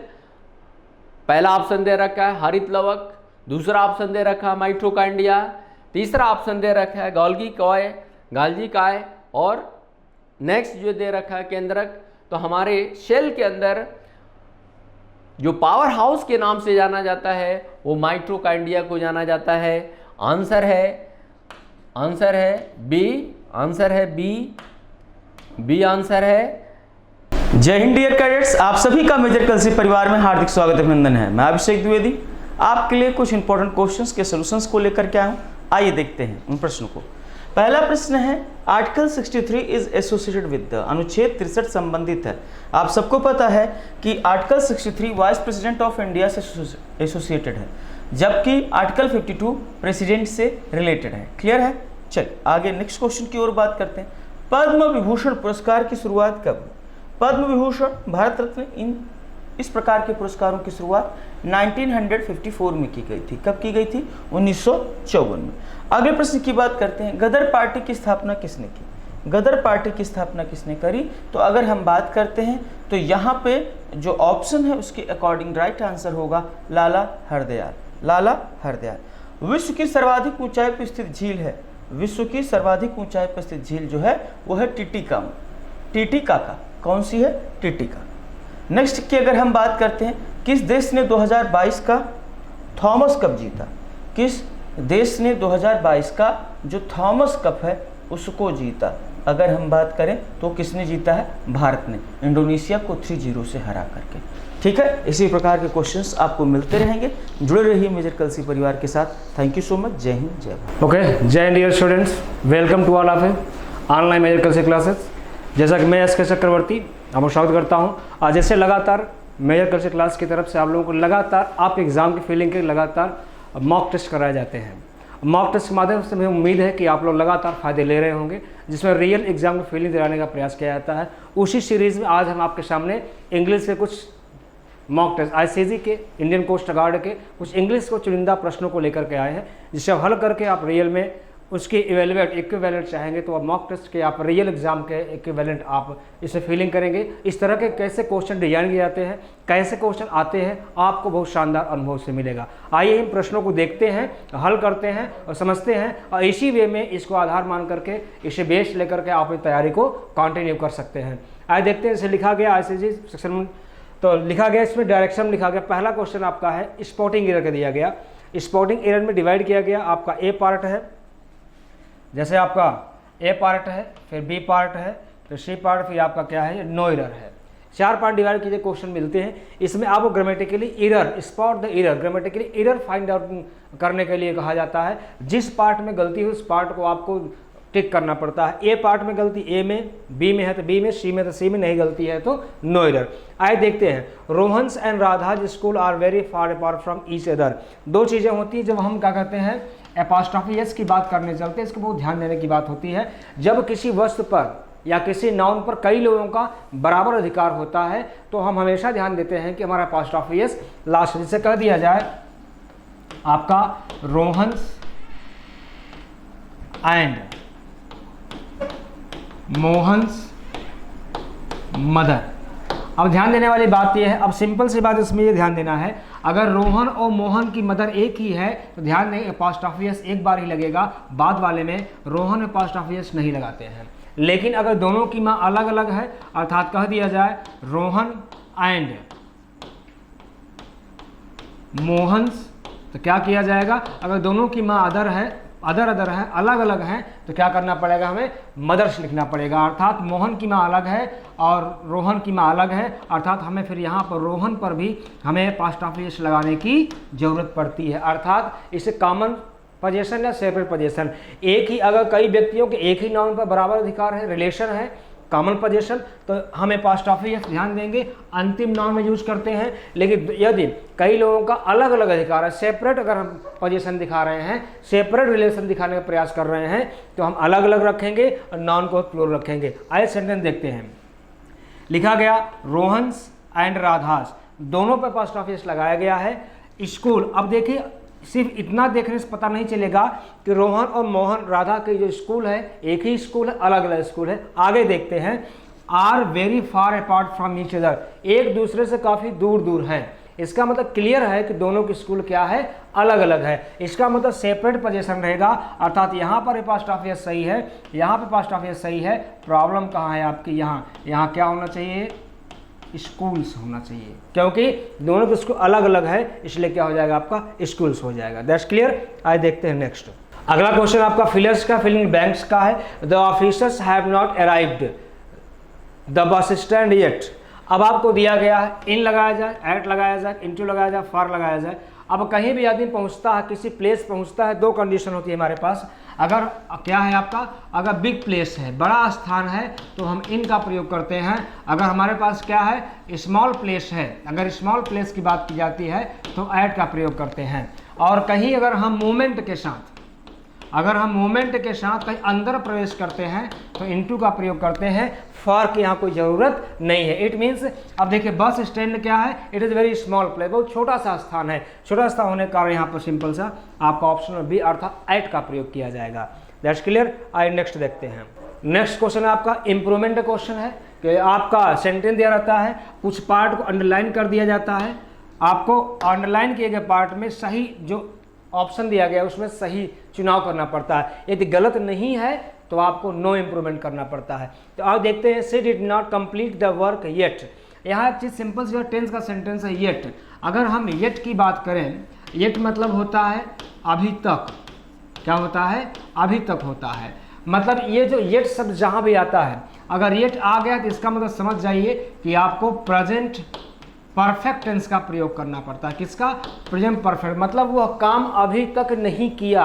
अभी तक मतलब जब हम बात कर रहे हैं तब तक की बात की जा रही है कि वो अभी तक काम नहीं किया। इसका में येट आने का मतलब प्रेजेंट परफेक्ट टेंस। दिया क्या गया, पास्ट इंडेफिनिट। तो चुनाव कर लेते हैं, अर्थात ये ऑप्शन क्या है आपका, सही है, हैज़ नॉट कंप्लीटेड येट, अभी तक काम सही कंप्लीट नहीं किया है। That's clear. आइए नेक्स्ट क्वेश्चन देखते हैं। अगला क्वेश्चन आपका है नरेशन से, डायरेक्ट या इनडायरेक्ट। आपको सेंटेंस दिया रहेगा, आपको आइडेंटिफाई करना पड़ता है कि सेंटेंस डायरेक्ट में है या इनडायरेक्ट में है, उसके माध्यम से आपको सही करना पड़ता है। यदि सेंटेंस डायरेक्ट में है तो आपको इनडायरेक्ट परिवर्तन करना पड़ता है, और सेंटेंस यदि आपका इनडायरेक्ट में है तो डायरेक्ट परिवर्तन करना पड़ता है। आइए हम देखते हैं क्या सेंटेंस दिया गया है। सेंटेंस दिया गया है, she said to the teacher, यहाँ कॉमा रहना चाहिए था, यहाँ let me learn this lesson. अर्थात सेंटेंस आपका डायरेक्ट में दिया गया है और आपको इनडायरेक्ट में आपका A, B, C, D 4 option आपको दिए गए हैं बहुत सिंपल तरीके से। अब चुनाव करना पड़ता है। सी सेड, अब ध्यान देंगे दो चीज़ें, अगर कहीं भी अगर आपको लेट मी मिलता है, लेट मी दिया जाता है, इसका भाव निकलता है रिक्वेस्ट का। किसका भाव निकलता है? रिक्वेस्ट का भाव निकलता है, अर्थात सेट को हम रिक्वेस्टेड में चेंज करते हैं। और जो हमारा दूसरी चीज़ हमारी जो है, जो हमारा रिपोर्टेड पार्ट है, जो हमारा रिपोर्टेड पार्ट है, और रिपोर्टेड पार्ट को हम टू से जोड़ देते हैं। क्या कर देते हैं? टू से जोड़ देते हैं। आइए देखते हैं। पहला ऑप्शन, पहला सी रिक्वेस्टेड द टीचर, यहाँ तक तो सही है। टू लेट, ये भी सही है। अब देखिए मी क्या है, आपका फर्स्ट पर्सन है, और फर्स्ट पर्सन हमेशा रिपोर्टिंग पार्ट के सब्जेक्ट के हिसाब से बदलता है, अर्थात इसके हिसाब से बदलेगा। तो मी का क्या हो गया? हर लर्न दिस है, दिस का दैट लेसन, अर्थात सही ऑप्शन में से ए मिल रहा है। फिर भी और ऑप्शन चेक कर लीजिएगा। री requested the teacher to let her learn this का दिस रखा गया, नहीं चेंज किया गया। लेट मी को नहीं चेंज किया गया, यहाँ नहीं, अर्थात सही ऑप्शन क्या है? ये सभी ऑप्शन आपके गलत है। यही होगा she requested the teacher to let her learn that lesson. आइए देखते हैं नेक्स्ट क्वेश्चन। अगला क्वेश्चन आपका है वॉइस से संबंधित है, एक्टिव वॉइस, पैसिव वॉइस। वही तरीका, सेंटेंस अगर आपका एक्टिव में दिया है, you will have to change into passive. If sentence is in the passive, you will have to change into active. आपको ध्यान देना पड़ेगा, सेंटेंस को देख करके पता चलेगा एक्टिव में है कि पैसिव में है। ये आपका क्वेश्चन है और ये आपके ऑप्शन दिए गए हैं। आइए देखते हैं। The teacher teaches me mathematics. आराम सेंटेंस टेंस के हिसाब से दिया गया है, इसका मतलब सेंटेंस आपका क्या है? एक्टिव वॉइस में दिया गया है, क्योंकि बाई वही नहीं लगा है, थर्ड फॉर्म में नहीं लगा है, इसका मतलब सेंटेंस क्या है? एक्टिव में है। तो हम इसको किसमें चेंज करेंगे? पैसिव में चेंज करेंगे। अब देखते हैं, यहाँ दिया गया है टीचेज। टीचेज का मतलब सिंपल सी बात है कि सेंटेंस आपका किसका है? प्रेजेंट इंडेफिनिट का सेंटेंस है। किसका है? प्रेजेंट इंडेफिनिट का सेंटेंस है। और जब हम पैसिव वॉइस चेंज करने जाते हैं तो इसमें ध्यान देंगे, इसमें जो हेल्पिंग वर्ब होता है इज, एम, आर का यूज करते हैं, और मेन वर्ब का थर्ड फॉर्म यूज कर लेते हैं, फिर बाई वही लगा करके सेंटेंस सही कर देते हैं। क्लियर? आइए देखते हैं। द टीचर टीचेज मी। अब देखिए, टीचर क्या है? आपका सब्जेक्ट है, मी क्या है? आपका ऑब्जेक्ट है। इन दो का क्या करते हैं? हम रिप्लेस करते हैं। ये यहाँ जाएगा, वहाँ आएगा, अर्थात ध्यान देंगे, पहले में द टीचर इज, पहला गलत है क्योंकि हमें ऑब्जेक्ट को सब्जेक्ट बनाना चाहिए था। दूसरा, I am taught, third form mathematics by the teacher, ये कुछ सही लग रहा है। और देख लेते हैं, आई वाज, ये पास्ट में हो गया, गलत है। मैथमेटिक्स इज टॉट, ये भी ऑब्जेक्ट लगाया गया, लेकिन यहाँ पर टू लगना चाहिए था। टू लग जाता है जब हम निर्जीव वस्तु से दो ऑब्जेक्ट, जैसे कह दिया जाए he gave me a pen. अब देखिए, हमारे पास दो दो ऑब्जेक्ट हैं, अर्थात दोनों ऑब्जेक्ट्स हैं, पैसिव वॉइस एग्जैक्टली बना सकते हैं। अंतर इतना है कि पहले प्रयास आप ये करें कि आप पहले लिविंग बीइंग, जो सजीव ऑब्जेक्ट है, जिसे इनडायरेक्ट ऑब्जेक्ट कहते हैं, प्रयास से करें, पहले आप उससे बनाने का प्रयास करें। अर्थात हो जाता है आपका I was given, I was given a pen by him, ये हो जाएगा। दूसरा, आप डायरेक्ट ऑब्जेक्ट मतलब नॉन लिविंग वस्तु को भी उठा करके आप पैसिव वॉइस बना सकते हैं, लेकिन बस थोड़ा सा केयरफुल होने की जरूरत है। अर्थात हो जाएगा आपका जैसे अ पेन वाज गिवन। अब यहाँ टू का प्रयोग कर देना पड़ता है, टू मी बाय हिम, ये रहना चाहिए था। अर्थात टू मी की कमी यहाँ पर खल रही है, इसलिए आपका ऑप्शन क्या है? आपका ऑप्शन बी नंबर क्या है? आपका सही है। That's clear. आइए देखते हैं नेक्स्ट। अब अगला दिया गया है आपका choose the correctly spelled word. मतलब करेक्टली मतलब दो तरह से आते हैं, correctly spelled word and wrongly spelled word. जहां लिखा रहे आपको करेक्टली स्पेल्ड वर्ड, उसका मतलब होता है कि आप जो वर्ड दिए गए हैं सही स्पेलिंग में है कि नहीं, स्पेलिंग मिस्टेक तो नहीं है, उनको सही करना है। जहां रॉन्गली स्पेल्ड वर्ड लिखा जाए उसमें सही को छोड़कर गलत वाला जो होता है उसको चुनाव करना पड़ता है। हम यहाँ क्या करेंगे? Correctly spelled word. देखिए, एक शब्द को चुना गया, कमीशन, कमीशन, कमीशन, कमीशन। तो कमीशन जो सही स्पेलिंग होती है COMMISSION, कमीशन होता है। अर्थात कौन सा ऑप्शन? MISSION, अर्थात आपका option number C is correct option. That's clear.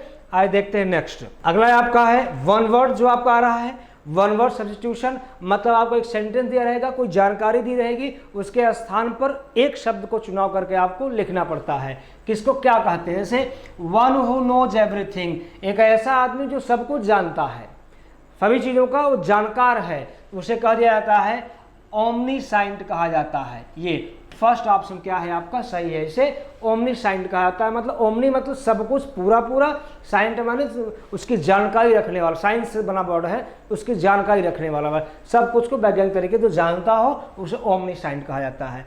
That's clear. आइए देखते हैं नेक्स्ट। अगला आपका दिया गया है इडियम्स।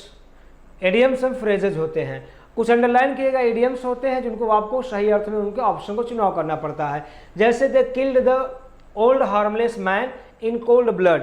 देखिए ब्लड दो तीन प्रकार के होते हैं, एक आप पढ़े होंगे, एक होता है आपका बैड ब्लड। बैड ब्लड का मतलब होता है दुश्मनी। एक होता है आपका ब्लू ब्लड। ब्लू ब्लड का मतलब होता है belongs to royal family, belongs to royal family. अब बैड ब्लड का मतलब होता है हॉस्टिलिटी, एनिमिटी, ये हो जाता है ना। एक होता है आपका cold blood. Cold blood, cold blood अक्सर हम लोग न्यूज़पेपर में सुनते हैं, जब कहीं कुछ घटना हो जाती है या कोई मर्डर हो जाता है तो लिखा आता है it is a very cold blooded murder, मतलब निर्दयता पूर्वक। अर्थात यहाँ मतलब हो जाएगा मारा गया आदमी लेकिन कोई भावना फर्क नहीं पड़ा, कोल्ड ब्लडेड अर्थात विथ क्रुएलिटी, बहुत ज़्यादा निर्दयता पूर्वक उसकी हत्या की गई। तो कोल्ड ब्लड का मतलब होता है निर्दयी हो जाता है। आइए नेक्स्ट देखते हैं। अगला आपका ऑप्शन दिया गया है gain the option which is nearest the meaning. जहाँ नियरेस्ट लिखा होता है वहाँ, या बेस्ट एक्सप्रेशन लिखा होता है वहाँ का मतलब होता है सिनोनिम। सिनोनिम मतलब पर्यायवाची, उसका उसके समानार्थी मीनिंग देना होता है। नियरेस्ट मीनिंग या best expression the same meaning, वहाँ सिनोनिम की बात होती है माय डियर। अर्थात आपको वर्ड दिया गया है एडेक्वेट। एडेक्वेट का मतलब होता है पर्याप्त, सही मात्रा में, एडेक्वेट। सुटेबल होगा नहीं, सुटेबल माने उचित हो जाता है। कैपेबल, कैपेबल माने होता है एकदम बढ़िया, कहते हैं क्षमतावान, शारीरिक रूप से क्षमतावान होता है, उस कैपेबल कहते हैं। एप्रोप्रिएट उचित होता है। एनफ, इसकी बेस्ट मीनिंग देखा जाए तो आपको एनफ क्या है? बेस्ट मीनिंग एक्सप्रेशन दे रहा है, जो उसका अधिक नियरेस्ट है सिनोनिम, अर्थात क्या होगा? एनफ हो जाएगा। अगला आपका दिया गया choose the appropriate word from the given options which is opposite. क्या पूछ रहा है हमें? अपोजिट। अपोजिट मतलब क्या होता है? एंटोनिम, उसका जस्ट उल्टा अर्थ देने वाले। तो आपको वर्ड दिया गया है प्रूडेंट। प्रूडेंट माने होता है विवेकी पुरुष, अर्थात बुद्धिमान आदमी होता है। अब इसका उल्टा मूर्ख हो सकता है, आइए देख लेते हैं। Foolish, careless, strange, miserly. तो इसका जो ऑप्शन सही होगा आपका foolish, number option number A foolish क्या है? Correct option. That's clear. आइए देखते हैं नेक्स्ट। अगला जो आपका ऑप्शन दिया गया है क्या? इसे PQRS दिया गया है। PQRS मतलब अरेंजमेंट ऑफ द सेंटेंस या वर्ड, वर्ड का अरेंजमेंट करना होता है। जब हम वर्ड का अरेंजमेंट करने चलते बहुत ध्यान देना पड़ता है ना। वर्ड का अरेंजमेंट कुछ सिंपल सी बात है कि आप हमेशा इस हिसाब से subject plus verb plus object plus other, इस हिसाब से सेंटेंस बनाते हैं, ऐसे ही अरेंज करना पड़ता है। अर्थात पहले सब्जेक्ट पहले ऑब्जेक्ट, और सब्जेक्ट ऑब्जेक्ट के स्थान पर कहीं न कहीं या तो नाउन आता है या तो प्रोनाउन आता है। That's clear. अब आइए देखते हैं। अब इस सेंटेंस से पहले आप देखिए नाउन कहाँ है जिससे कि हम शुरुआत करें। पी वाले पार्ट में नाउन है नो, क्यू वाले पार्ट में नाउन है नो, हु वाले पार्ट में नाउन प्रोनाउन नो। अब यहाँ देखें दे प्रेफर, यहाँ मिल रहा है, अर्थात सेंटेंस की शुरुआत हम किससे करेंगे? यस से करेंगे, है ना। अर्थात they prefer someone on the cover page and publicity page, ये दोनों पी क्यू दोनों साथ में रहेंगे। अब देखिए यस से शुरू होगा, अब पी क्यू होना चाहिए। अर्थात देख लीजिए यस से शुरू आपका ए भी है, यस से शुरू आपका ए भी है।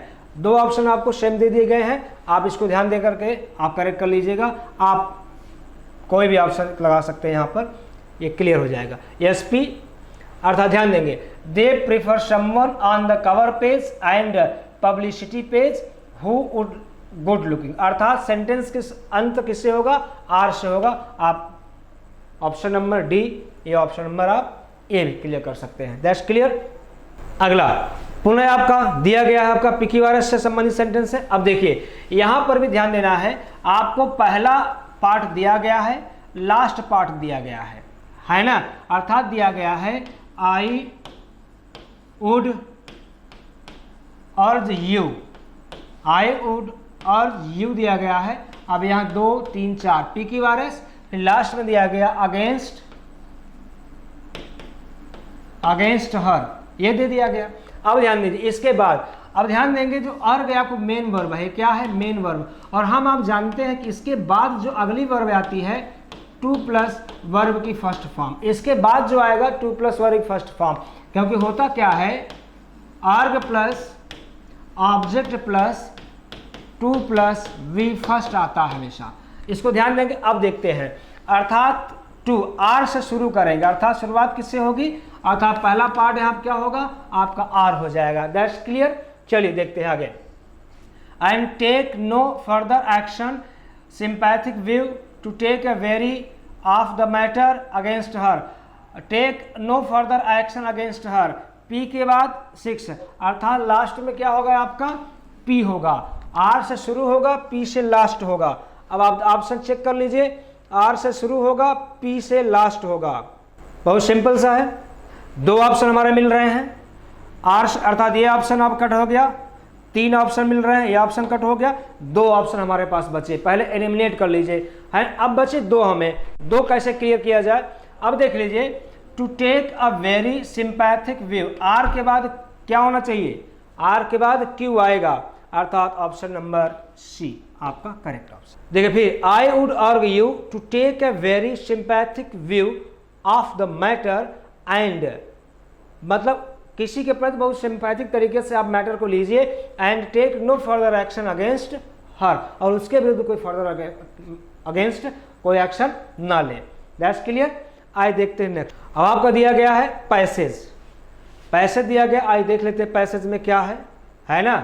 पैसेज सिंपल सा है, the heart is one of the most whittle component of the human body, मतलब जो हार्ट है आपका हृदय है, ह्यूमन बॉडी का सबसे महत्वपूर्ण पार्ट माना जाता है। The heart of the human body का जो हार्ट है has the continue job to keep oxygen rich blood flowing through the body, ये हमें पूरी शरीर में ऑक्सीजन से युक्त बॉडी ब्लड को फ्लो करने में हमेशा व्यस्त रहता है, काम करता रहता है।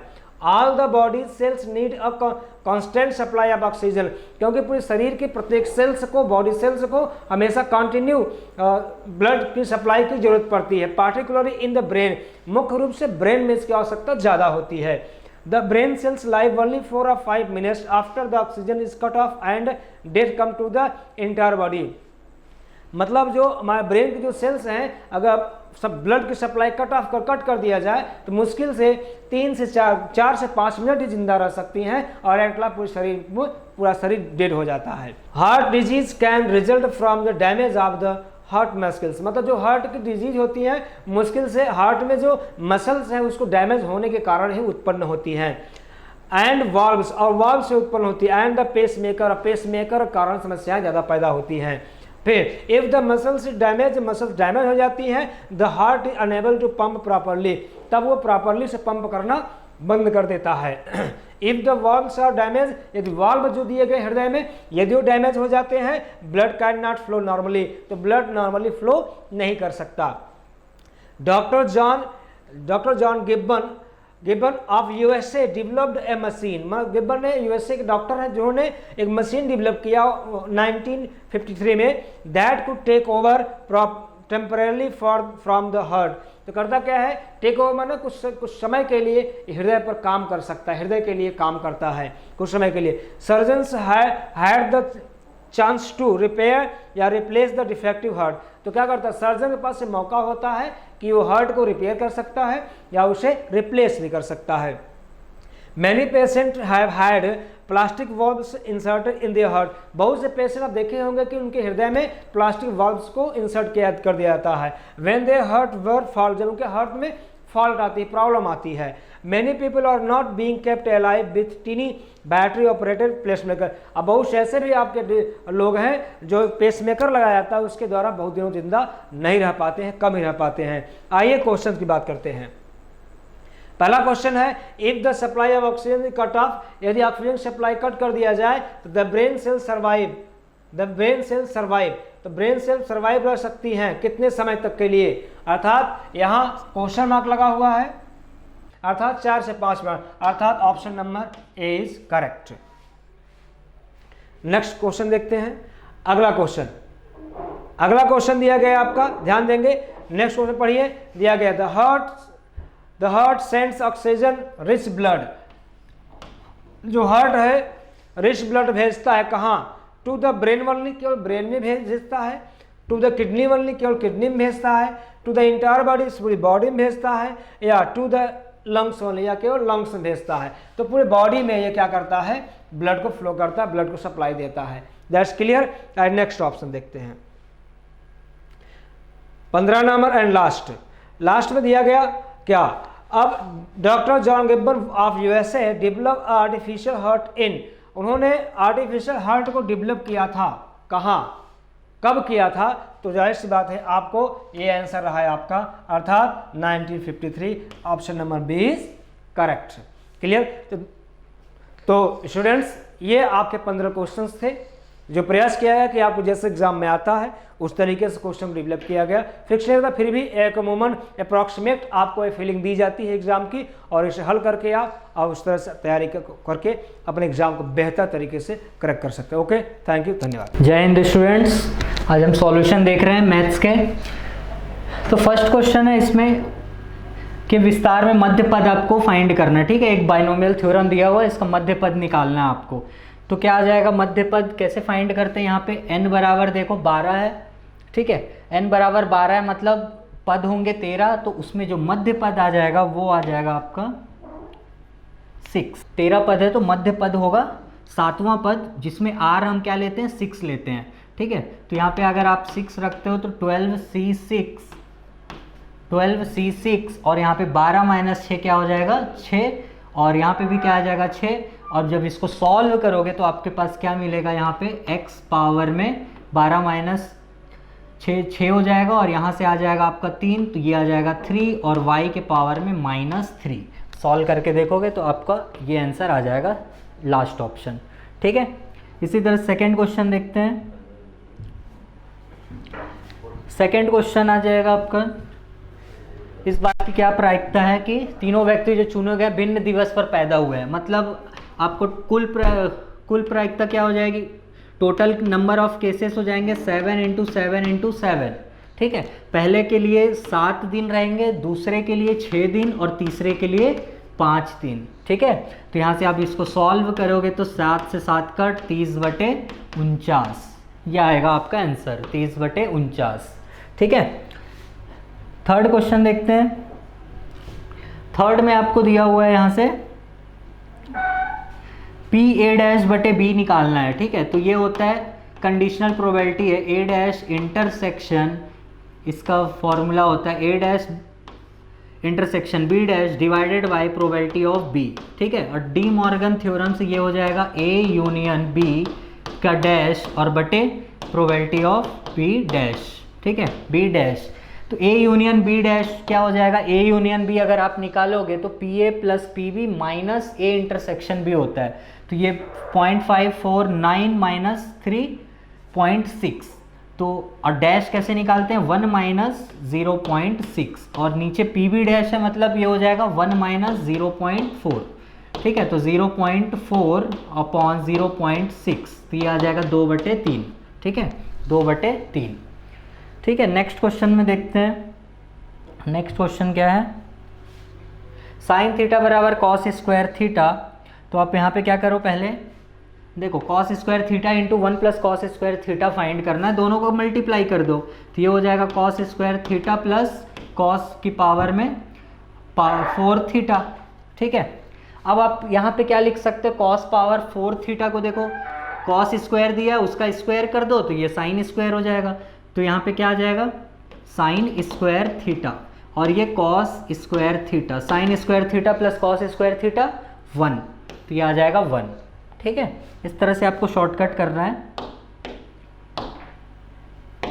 नेक्स्ट क्वेश्चन आते हैं, देखो log और 10 का क्वेश्चन है आपको, 10 1 10 2 10 89। तो log की अगर प्रॉपर्टी लगाते हो आप तो log m + n होता है log m × n, मतलब ये 10 1 फिर 10 2 डिग्री हो जाएगा, फिर 3 डिग्री 4 डिग्री 89 डिग्री तक चलते जाएगा। ठीक है, अब ये जो सॉल्यूशन होता है ये क्या होगा? ये एक्सप्रेशन की वैल्यू आएगी 1, क्यों? 10 1 और 10 89 ये दोनों एक दूसरे का कॉम्प्लीमेंट्री होता है, पूरक होता है, ठीक है। तो ये दोनों का गुणा हो जाएगा 1। सिमिलरली 10 2 और इसके पहले जो आएगा उसका भी हो जाएगा 1। तो ऐसे 1 आते जाएगा और log 1 का आंसर क्या होता है? 0 होता है, ठीक है। और ये किसके पावर में दिया है? e के पावर में, तो e पावर 0 हो जाएगा 1, ठीक है। तो इसका आंसर आएगा 1। फिर वैसे नेक्स्ट क्वेश्चन देखो, नेक्स्ट क्वेश्चन में क्या है आपके पास? 7 cos square plus 3 sin square बराबर 4। तो इसको आप भेज दो इधर। 7 cos square theta, sine square को आप लिख लो 3 माइनस 3 cos स्क्वायर थीटा बराबर 4, ठीक है। तो ये आ जाएगा 7 माइनस 3 4 cos स्क्वायर थीटा, और यहाँ पे आ जाएगा 1, तो ये हो जाएगा cos स्क्वायर थीटा बराबर 1/2 का स्क्वायर, और 1/2 मतलब क्या आता है? cos π/3 आता है, ठीक है। अब ये फॉर्मूला है cos स्क्वायर थीटा बराबर cos स्क्वायर अल्फा, क्या हो जाएगा? थीटा बराबर n pi plus minus alpha की जगह क्या दिया है? π/3, ठीक है। तो n पाई प्लस माइनस π/3, तो थर्ड ऑप्शन में होगा ये, आई थिंक, ठीक है, ये थर्ड ऑप्शन में है। फिर नेक्स्ट क्वेश्चन देखते हैं 7th। तो 1 plus cos A upon 1 minus cos A equal to X, तो दोनों तरफ वर्ग कर दो, और ये 1 plus cos A upon 1 minus cos A होता है कॉट स्क्वायर ए, ठीक है। कॉट स्क्वायर a/2 बराबर x, वर्गमूल यहीं रहने दो। फिर कॉट a/2 बराबर हो जाएगा x/y, ठीक है।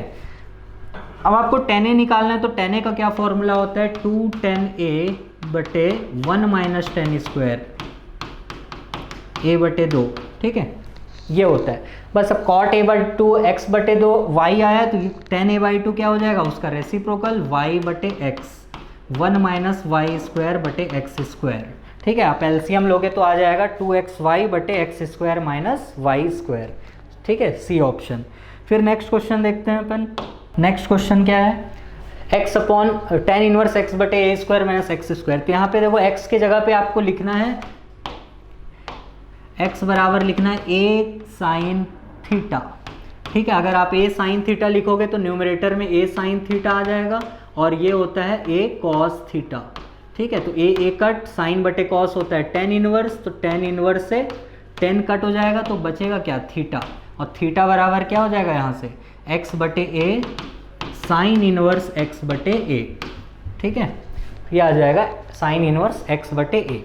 नेक्स्ट है आपका कॉम्प्लेक्स नंबर से क्वेश्चन। तो यहाँ पे आपको क्या दिया हुआ है, ध्यान से देखो।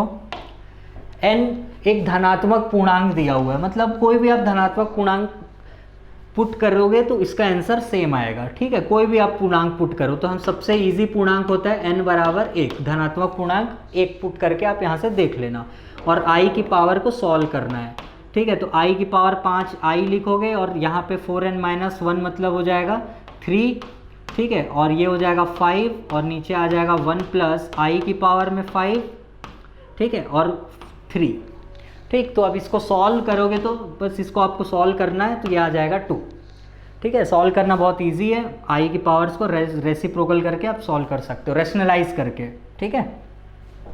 इसमें क्या करना है आपको, देखो 5 और 7 इसके मूल दिए हुए हैं, इसका मतलब 5 और 7 अगर आप यहाँ पे रखते हो x की जगह 5, तो डिटर्मिनेंट सॉल्व करोगे 0 आ जाएगा, 7 रखोगे तो भी 0 आ जाएगा, ठीक है। अब तीसरा मूल आपको फाइंड करना है, तो तीसरा मूल इनमें से कोई सा एक होगा, तो आप क्या करो, एक एक करके पुट करके डिटर्मिनेंट सॉल्व कर लो, जिसमें भी आंसर 0 आया वो आपका मूल हो जाएगा, ठीक है। तो अगर आप -12 यहाँ पे पुट करते हो तो -12 में ही आ जाएगा वो, -12 7 और 5 8 -12, ठीक है। इसको आप सॉल्व करोगे तो आपका आंसर क्या आ जाएगा? 0। इसका मतलब पहला वाले ऑप्शन में ही आपका आ जाएगा, बाकी चेक करने की ज़रूरत नहीं है, ठीक है। तो इस तरह से आपको सॉल्व करना है वैल्यू पुट करके। बहुत सारे क्वेश्चन है जिसको ऑप्शन से पुट करके आप इजीली चेक कर सकते हो, ठीक है। समांतर माध्य क्या होगा? औसत निकालना है, मतलब सभी को आप जोड़ लो, ठीक है, NC2 1 NC2 ... NCN, और कुल पद कितने हैं? n पद हैं, उससे भाग दे दो, तो ये आ गया समांतर माध्य। और इसका जो फॉर्मूला है ये क्या होता है, आप परम्यूटेशन कॉम्बिनेशन में पढ़े हैं या बाइनोमियल थ्योरम में भी 2 की घात n-1, ठीक है, 2 की घात n-1 ये फॉर्मूला है। 3 और 4 से जाने वाले सरल रेखा का समीकरण जिसका x तथा y अंतःखंडों का योग 14 दिया हुआ है, ठीक है। तो आपको यहाँ पे सबसे आसान ट्रिक होता है, बिंदु रखो आप ऑप्शन में, ठीक है, और सॉल्व करके देख लो कि लेफ्ट और राइट दोनों बराबर आना चाहिए। तो 4 गुणा 3 प्लस 3 गुणा 4 बराबर 24 आएगा। 4 3 12 प्लस 12 बराबर 24, 12 प्लस 12 24, दोनों साइड बराबर आ रहा है, इसका मतलब ये आंसर होगा। बाकी में पुट करोगे तो कभी भी बराबर नहीं आएगा, किसी एक ही ऑप्शन में बराबर आएगा, ठीक है। तो इस तरह के क्वेश्चन आपको पुट करके देखना है, सबसे आसान तरीका है, ठीक है। 14 में क्या करना है आपको, लैम्डा के किस मान है तो सदिश, ये तो परस्पर लंबवत आ रहा है, परस्पर लंबवत आ रहा है मतलब a डॉट बी बराबर क्या मिलता है 0, दो वेक्टर का डॉट प्रोडक्ट 0। तो आप यहाँ से प्रोडक्ट करो तो lambda into 1 minus lambda, lambda minus lambda square plus lambda square, ठीक है, और 1 प्लस 2 लैम्डा इंटू 2, तो ये हो जाएगा 2 और ये 4 लैम्डा बराबर 0 आता है। तो लैम्डा स्क्वायर से लैम्डा स्क्वायर कट, ये हो जाएगा 6 लैम्डा बराबर -2, लैम्डा बराबर -1/3, -1/3, ठीक है। तो ये कंडीशन आपको याद रखना है, डॉट प्रोडक्ट 0। फलन का क्वेश्चन है, ठीक है। fx 0 यदि परिमेय हो, x यदि अपरिमेय हो, और gx 0 यदि अपरिमेय हो, x यदि x परिमेय हो, ठीक है। तो f माइनस जी आपको निकालना है। तो यहाँ पे भी पहले x परिमेय लिख लो और x अपरिमेय, दो कंडीशन लगाना है, ठीक है। तो f माइनस जी आपको निकालना है, ठीक है। तो पहले आप परिमेय वाला देखो, 0 माइनस एक्स आ जाएगा -x, फिर अपरिमेय वाले देखो तो x माइनस 0, तो यह आ जाएगा x, ठीक है। और कोई भी फंक्शन अगर यहाँ पे x या -x आता है तो वो सदैव क्या होता है, एकैकी एवं आच्छादक, ठीक है, एकैकी आच्छादक। तो इसका आ जाएगा एकैक तथा आच्छादक, ठीक है, ठीक है। लिमिट में आप 1 पुट करके देखोगे तो ये 0/0 आएगा, 0/0, ठीक है ना। 1 पुट करने पे और 0/0 फॉर्म आ गया तो हम इसमें कौन सा रूल लगाते हैं, एल हॉस्पिटल रूल। तो इसका अवकलन कर दो तो ये आ जाएगा m, अवकलन करने के बाद x के जगह पे 1 पुट कर देना और नीचे अवकलन करो तो ये आ जाएगा n, तो इसके जगह भी 1 पुट कर देना, जो बचेगा तो फाइनल आएगा m/n, सेकेंड ऑप्शन, ठीक है। 17 देखो, यदि घन की भुजा में 1% की त्रुटि है तो घन के आयतन में क्या आएगा, तो आयतन का त्रुटि आपको निकालना है, मतलब डेल्टा v/v निकालना है, ठीक है। ये आपको कितना आ जाएगा, 3a² और 3a² इंटू डेल्टा a, ये डेल्टा a है, ठीक है। 3a² डेल्टा a/a³, आयतन क्या होता है a³, तो उसका अवकलन किए 3a² डेल्टा a। तो यहाँ से देखो a² से 2a कट हो गए तो डेल्टा a/a बचा, 3 डेल्टा a/a, और डेल्टा a/a कितना दिया हुआ है 1%, तो 3 गुणा 1% क्या हो जाएगा 3%, ठीक है, 3% आएगा इसका। तो 1 + cos 1 - cos, अभी एक क्वेश्चन आया था, क्या लिखेंगे अपन इसको, cot स्क्वायर x/2 इंटीग्रेशन करना है और इसका इंटीग्रेशन आ जाएगा cosec square x/2 -1, cosec square का आएगा -2 cot x/2 और -x -x, ठीक है। नेक्स्ट क्वेश्चन देखो क्या है, sin x/sin x -π/4 का आपको अवकलन करना है। तो इसको हम लिख सकते हैं -π/4 + π/4, ठीक है। अब आप ये a + b, sin a + b में आप इसको एक्सपांड कर दो तो क्या आ जाएगा, sin x -π/4 आएगा और cos π/4 आएगा, ठीक है। फिर cos x -π/4 और sin π/4। अब अगर आप डिवाइड करते हो दोनों को sin x -π/4 से तो ये टर्म कट हो जाएगा और यहाँ पे आ जाएगा, इसको आप लिखेंगे 1/√2 और इसको cos/sin को आप लिखोगे cot x -π/4 और ये भी आ जाएगा 1/√2, ठीक है। अब cot का इंटीग्रेशन आप कर सकते हो, log sin x - cos x आएगा, ठीक है, ये ऑप्शन आएगा, आप करके देखना, और 1/√2 का 1/√2x हो जाएगा, ठीक है, बी ऑप्शन होगा उसका। नेक्स्ट अगर आप देखते हो तो इस तरह के जितने भी क्वेश्चन आते हैं, ठीक है, इसमें अगर आप ध्यान से देखो तो क्या आ जाएगा, ये π/2 माइनस एक्स, 0 से a वाली अगर प्रॉपर्टी लगाते हो तो ये बदल जाएगा cos x में, और ये नीचे बदल जाएगा साइन बदल जाएगा cos x में, और cos बदल जाएगा sin x में। ठीक है, अब अगर आप दोनों को ऐड करके देखते हो, ठीक है, इसको आप i लिख लेना, दोनों को अगर आप ऐड करके देखते हो तो यहाँ पे 1 आ जाएगा। ठीक है, और 1 का इंटीग्रेशन x होगा तो लिमिट रखोगे तो क्या आ जाएगा, 2i बराबर π/2, इसका इंटीग्रेशन x आएगा। ठीक है ना, तो π/2, तो i बराबर हो जाएगा π/4, ये फर्स्ट ऑप्शन। ठीक है, π/4। 21 में जब भी cos स्क्वायर साइन स्क्वायर आता है डिवाइड में, तो आप cos स्क्वायर से डिवाइड कर दो। ठीक है, जब cos स्क्वायर से डिवाइड करोगे तो ऊपर हो जाएगा sec स्क्वायर x, और नीचे आ जाएगा a square plus b square tan square x, ये आता है। ठीक है, अब tan x का देखो डिफ्रेंशिएशन ऊपर दिया हुआ है, तो इसको हम t अगर मानते हैं तो उसका डिफ्रेंशिएशन दिया हुआ है, तो क्या आ जाएगा, ये dt/a square plus b square t square, तो इसका इंटीग्रेशन आ जाएगा 1/ab tan इनवर्स bt/a।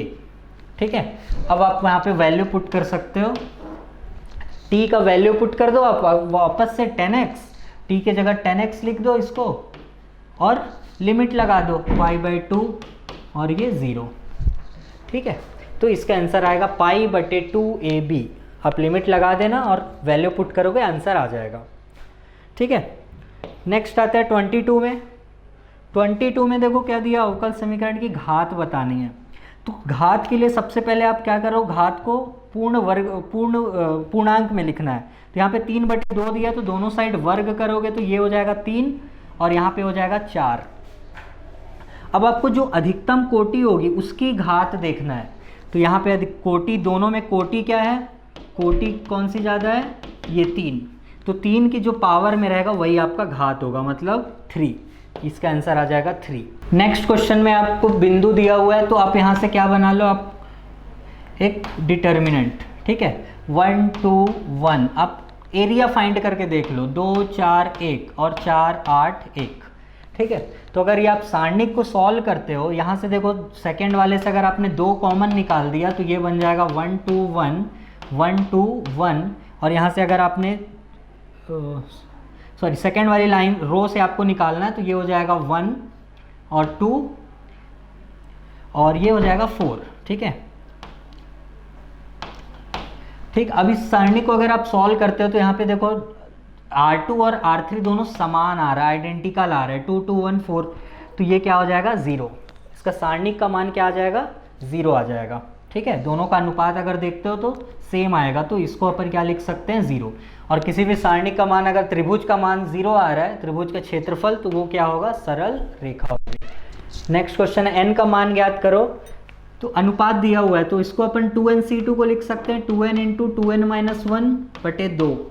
ठीक है, डिवाइड में n/c2 को लिख सकते हैं n(n-1/2), तो 2 से 2 कट, ये n से n कट, बराबर 9/2।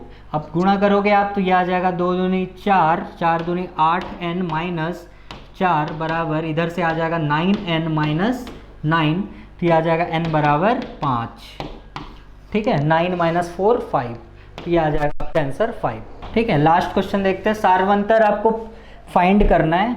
पीवा पद दिया हुआ है, मतलब a + p - 1 × d बराबर q, और a + q - 1 × d बराबर क्या दिया है, p दिया है।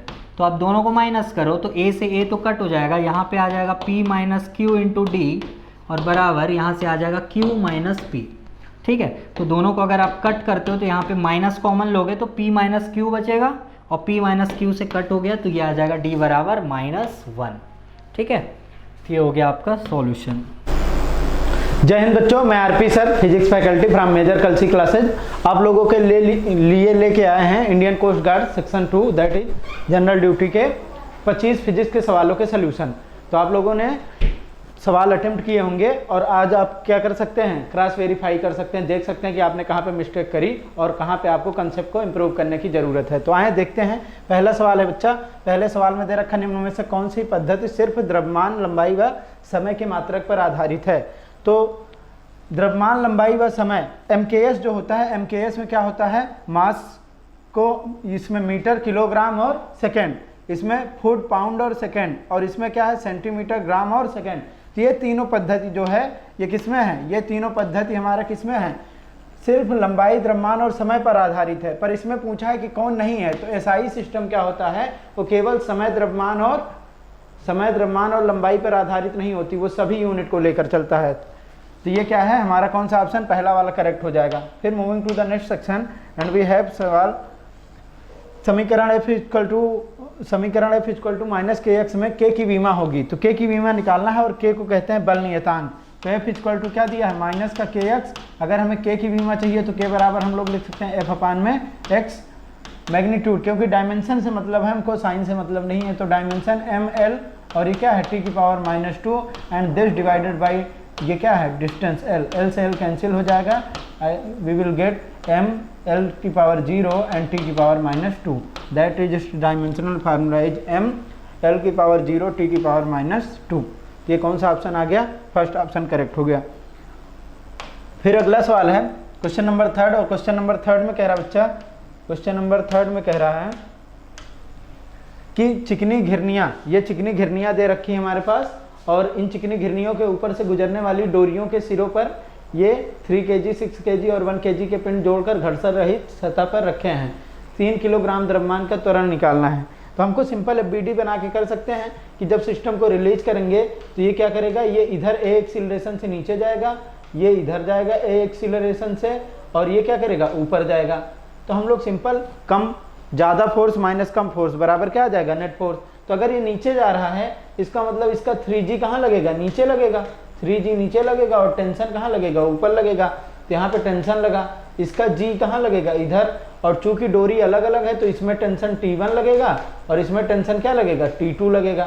तो हम लोग अगर इक्वेशन बनाना चाहें तो पहली इक्वेशन लिख सकते हैं, 3G ज़्यादा होगा तभी तो नीचे जा रहा है, 3G minus T2 equal to net force that is 3 × A। अगर इस ऑब्जेक्ट के लिए देखें तो T2 इसको इधर खींचेगा, T2 इधर लगेगा, और T1 कहाँ लगेगा, T1 इसको इधर खींचेगा, फिर भी ऑब्जेक्ट उधर जा रहा है, इसका मतलब हम लोग लिख सकते हैं T2 minus T1 equal to 6 × A। और तीसरी बात देखें तो ये ऊपर जा रहा है, इसका मतलब T1 ज़्यादा है, T1 माइनस A बराबर 1 × A। तीनों इक्वेशन को ऐड कर देंगे, T2 से T2, T1 से T1 कैंसिल हो जाएगा, ये G है, और ये 3G माइनस G क्या आ जाएगा, 2G बराबर क्या आ गया बेटा 10A, और A बराबर आ गया G/5। अगर हम इसका मान 10 रख दें तो ये आ जाएगा 2 मीटर पर सेकेंड स्क्वायर, 2 मीटर पर second square, that is option number B is the correct option. फिर अगला सवाल देखते हैं क्वेश्चन नंबर 4, और क्वेश्चन नंबर 4 में दे रखा है, क्वेश्चन नंबर 4 में दे रखा है एक हल्के पिंड M1 तथा V1 तथा एक भारी पिंड, दोनों की गतिज ऊर्जाएं समान हैं। तो दोनों की गतिज ऊर्जाएं समान होंगी तो हम लोग लिख सकते हैं K1 इक्वल टू K2, और K1 बराबर लिख सकते हैं P स्क्वायर अपान में P1 स्क्वायर अपान में 2M1 is equal to P2 square upon में 2M2, because we know the relation between kinetic energy and momentum. रेखीय संवेग तथा गतिज ऊर्जा के बीच में संबंध होता है क्या, P square equal to 2MK। तो यहाँ से अगर हम लोग देखें तो ये क्या हो जाएगा, 2 से 2 कैंसिल हो जाएगा, और हमको मिलेगा P2 स्क्वायर अपान में P1 का स्क्वायर, P2 स्क्वायर अपान में P1 का स्क्वायर बराबर आ जाएगा, P2 इधर ले गए हम लोग, P1 को इधर, तो ये आ जाएगा हमारे पास M2 अपान में M1। अब यहाँ पे देखें भारी पिंड M2 है, तो M2 अपान M1 का मान क्या हो जाएगा, ग्रेटर देन 1 होगा, और ग्रेटर देन 1 होगा, इसका मतलब हम लोग लिख सकते हैं P2 का square will be greater than P1 का स्क्वायर, और यहाँ से लिख सकते हैं P2 is greater than P1, that is M2V2 is greater than M1V1। तो इस तरीके से हमारा ये करेक्ट ऑप्शन आ गया, M2V2 is greater than M1V1, that is D option is correct option. क्यों ऐसा हुआ, क्योंकि दे रखा है कि जो M2 है वो भारी है, तो M2 अपान M1 का मान क्या आ जाएगा, ग्रेटर देन 1 आ जाएगा। फिर moving to the next question and we have question written over here, and question number 5 दिया गया है कि चित्र में दर्शाया गया है पाथ ABCD के रहित अंतिम भाग वृत्तीय लूप बनाता है जिसकी त्रिज्या r है। यदि बिंदु A की ऊंचाई 5 मीटर हो तो वृत्त की अधिकतम त्रिज्या क्या होगी जिससे बिंदु A से छोड़ा गया एक पिंड फिसल कर वृत्ताकार लूप का चक्कर लगा ले। तो बड़ा ही अच्छा सवाल है बेटा। कैसे करेंगे इस सवाल को, देखते हैं इस सवाल को कैसे करेंगे। भाई हमको पता है कि ये वर्टिकल सर्कुलर मोशन कंप्लीट कब करेगा, जब यहाँ पर इसका क्या हो जाए, वेलोसिटी कम से कम √GR हो, इसके वेलोसिटी क्या हो, √GR हो, तो क्या करेगा, सर्किल को कंप्लीट कर लेगा। ये क्रांतिक वेग कहलाता है, और अगर क्रांतिक वेग से कम होगा तो फिर ये सर्किल को कंप्लीट नहीं कर पाएगा। तो इसका मतलब हमारा जो अगर एनर्जी कंजर्वेशन लगा दें तो यहाँ पे जब बॉडी है तो इसके पास कितनी एनर्जी है, mgh है, और बाद में जब आएगा तो ये कहाँ जाएगा, यहाँ पे पहुँचेगा तो इसकी पोटेंशियल एनर्जी mg इंटू ये रेडियस 2 रेडियस है तो हाइट यहाँ पे 2 रेडियस प्लस हाफ mv², और यहाँ पे वेलोसिटी √GR रखना है। तो यहाँ पे रख दें अगर हम लोग, तो mgh इक्वल टू हो जाएगा 2mgr प्लस हाफ m और v² बराबर √GR, तो यहाँ से क्या आ जाएगा, हाफ GR आ जाएगा। तो इसको अगर हम लोग लिखना चाहें तो यह आ जाएगा mgh बराबर 5/2 mgr, m से m कट जाएगा और यहाँ से आ जाएगा r equal to 2h/5, r equal to 2h/5, और h का मान दिया क्या, h का मान निकालना हम लोगों को, और h का मान निकालेंगे, h इक्वल टू दिया है 5 सेंटीमीटर, क्वेश्चन में दिया होगा h इक्वल टू 5 सेंटीमीटर, ठीक है। तो h इक्वल टू 5 सेंटीमीटर, 2 × 5, और अपान में क्या आ जाएगा, अपान में आ जाएगा 5, ये कट के कितना आ जाएगा, ये आ जाएगा 2 मीटर। इसका मतलब रेडियस कितनी होनी चाहिए, सॉरी ये सेंटीमीटर में लिखे थे तो ये सेंटीमीटर में आएगा, तो हमारा ऑप्शन क्या आ जाएगा, 2 centimetre. Moving to the next question, कि जब किसी वस्तु को विषुवत रेखा से ध्रुवों की ओर ले जाया जाता है तो उसका भार बढ़ता है, घटता है, अपरिवर्तित रहता है। तो हमको पता है भार W बराबर mg होता है, मास तो कांस्टेंट है, लेकिन जैसे जैसे हम लोग विषुवत रेखा से ध्रुवों की ओर ले जाते हैं, विषुवत रेखा से ध्रुवों की ओर ले जाते हैं तो रेडियस कम होती है और g का मान क्या करता है, g का मान बढ़ता है। पोल पर g का मान ज़्यादा होता है ध्रुवों पर, और इक्वेटर पे क्या होता है, कम। तो अगर g का मान बढ़ेगा तो W डैश क्या हो जाएगा, वो भी बढ़ेगा, मतलब उसका भार क्या होगा, बढ़ता है। कहाँ से, विषुवत रेखा से ध्रुवों की ओर ले जाएंगे तो उसका भार बढ़ेगा। क्यों बढ़ता है, क्योंकि ध्रुवों पर त्रिज्या कम होती है, जिसकी वजह से g का मान क्या होता है, अधिक होता है। फिर अगला सवाल है, और अगले सवाल में दे रखा है कि 2 बर्तन ए बी का आधार क्षेत्रफल समान है तथा इसमें समान ऊंचाई तक पानी भरा हुआ है, परंतु ए पानी का द्रव्यमान बी की अपेक्षा 4 गुना है, तो ए व बी पर दाब ज्ञात कीजिए। तो एक हमारे पास वेजल है और ये वेजल ए है और ये वेजल बी है, कह रहा है कि इसके बॉटम पे प्रेशर निकालना है। तो अगर हम पी ए लिखेंगे तो पी ए बराबर आ जाएगा रो जी एच, और यहाँ पे अगर दूसरे वाले में निकालेंगे तो दूसरे वाले में पी बी भी क्या आ जाएगा, रो जी एच। तो रो तो दोनों के लिए सेम है क्योंकि पानी ही भर रखा है, और हाइट भी सेम है। इसका मतलब P A over P B करोगे, P A ratio P B करोगे तो क्या होगा, कट जाएगा और ये 1:1 आ जाएगा, क्योंकि प्रेशर केवल ऊंचाई पर निर्भर करता है, उसके द्रव्यमान पर निर्भर नहीं करता है। ठीक है, फिर अगला सवाल है 8 नंबर, बड़ा ही अच्छा सवाल है, देखते हैं। 8 नंबर में कह रहा है डी घनत्व वाले किसी द्रव में द्रव्यमान m तथा त्रिज्या r का एक बेलन लंबवत तैर रहा है, डूबे हुए भाग की ऊंचाई ज्ञात करना है। तो we have a container like this, और इसमें एक वाटर पूरा भरा हुआ है, और वाटर इसमें एक सिलेंड्रिकल शेप है, और सिलेंड्रिकल शेप इस तरीके से लंबवत तैर रहा है, और हमने मान लिया कि इसका h ऊंचाई तक ये डूबा हुआ है। तो हम लोग ये जानते हैं अगर कोई चीज़ तैर रहा है तो उस पर एक अपथ्रस्ट फोर्स लगेगा, बॉयंस फोर्स, और उसका mg कहाँ लग रहा है, नीचे, और दोनों बराबर होगा, इसी वजह से क्या है, नेट फोर्स 0 है, और वो क्या कर रहा है, तैर रहा है। तो ये तो हो जाता है वॉल्यूम इनसाइड, और रो ऑफ लिक्विड, और g इक्वल टू क्या आ जाता है, mg, g से g कट जाएगा, और वॉल्यूम इनसाइड क्या आ जाएगा, πr² इंटू कितना हाइट डूबा हुआ है, h, और ये इसका डेंसिटी दिया हुआ है d, और इक्वल टू m, तो हमको h चाहिए तो h बराबर लिख सकते हैं m/πr² into D, h equal to m/πr² D. तो given option first is correct option, because in this option we have given this value. और हमारे पास क्वेश्चन नंबर 8 है, और ये थर्मोमेट्री का सवाल है, इसको हमको कन्वर्ट करना है। ऑक्सीजन -183 डिग्री सेंटीग्रेड पर उबलता है, तो यह तापमान फ़ारेनहाइट में लगभग क्या होगा। तो हम लोग जानते हैं C/5 इक्वल टू F-32/9।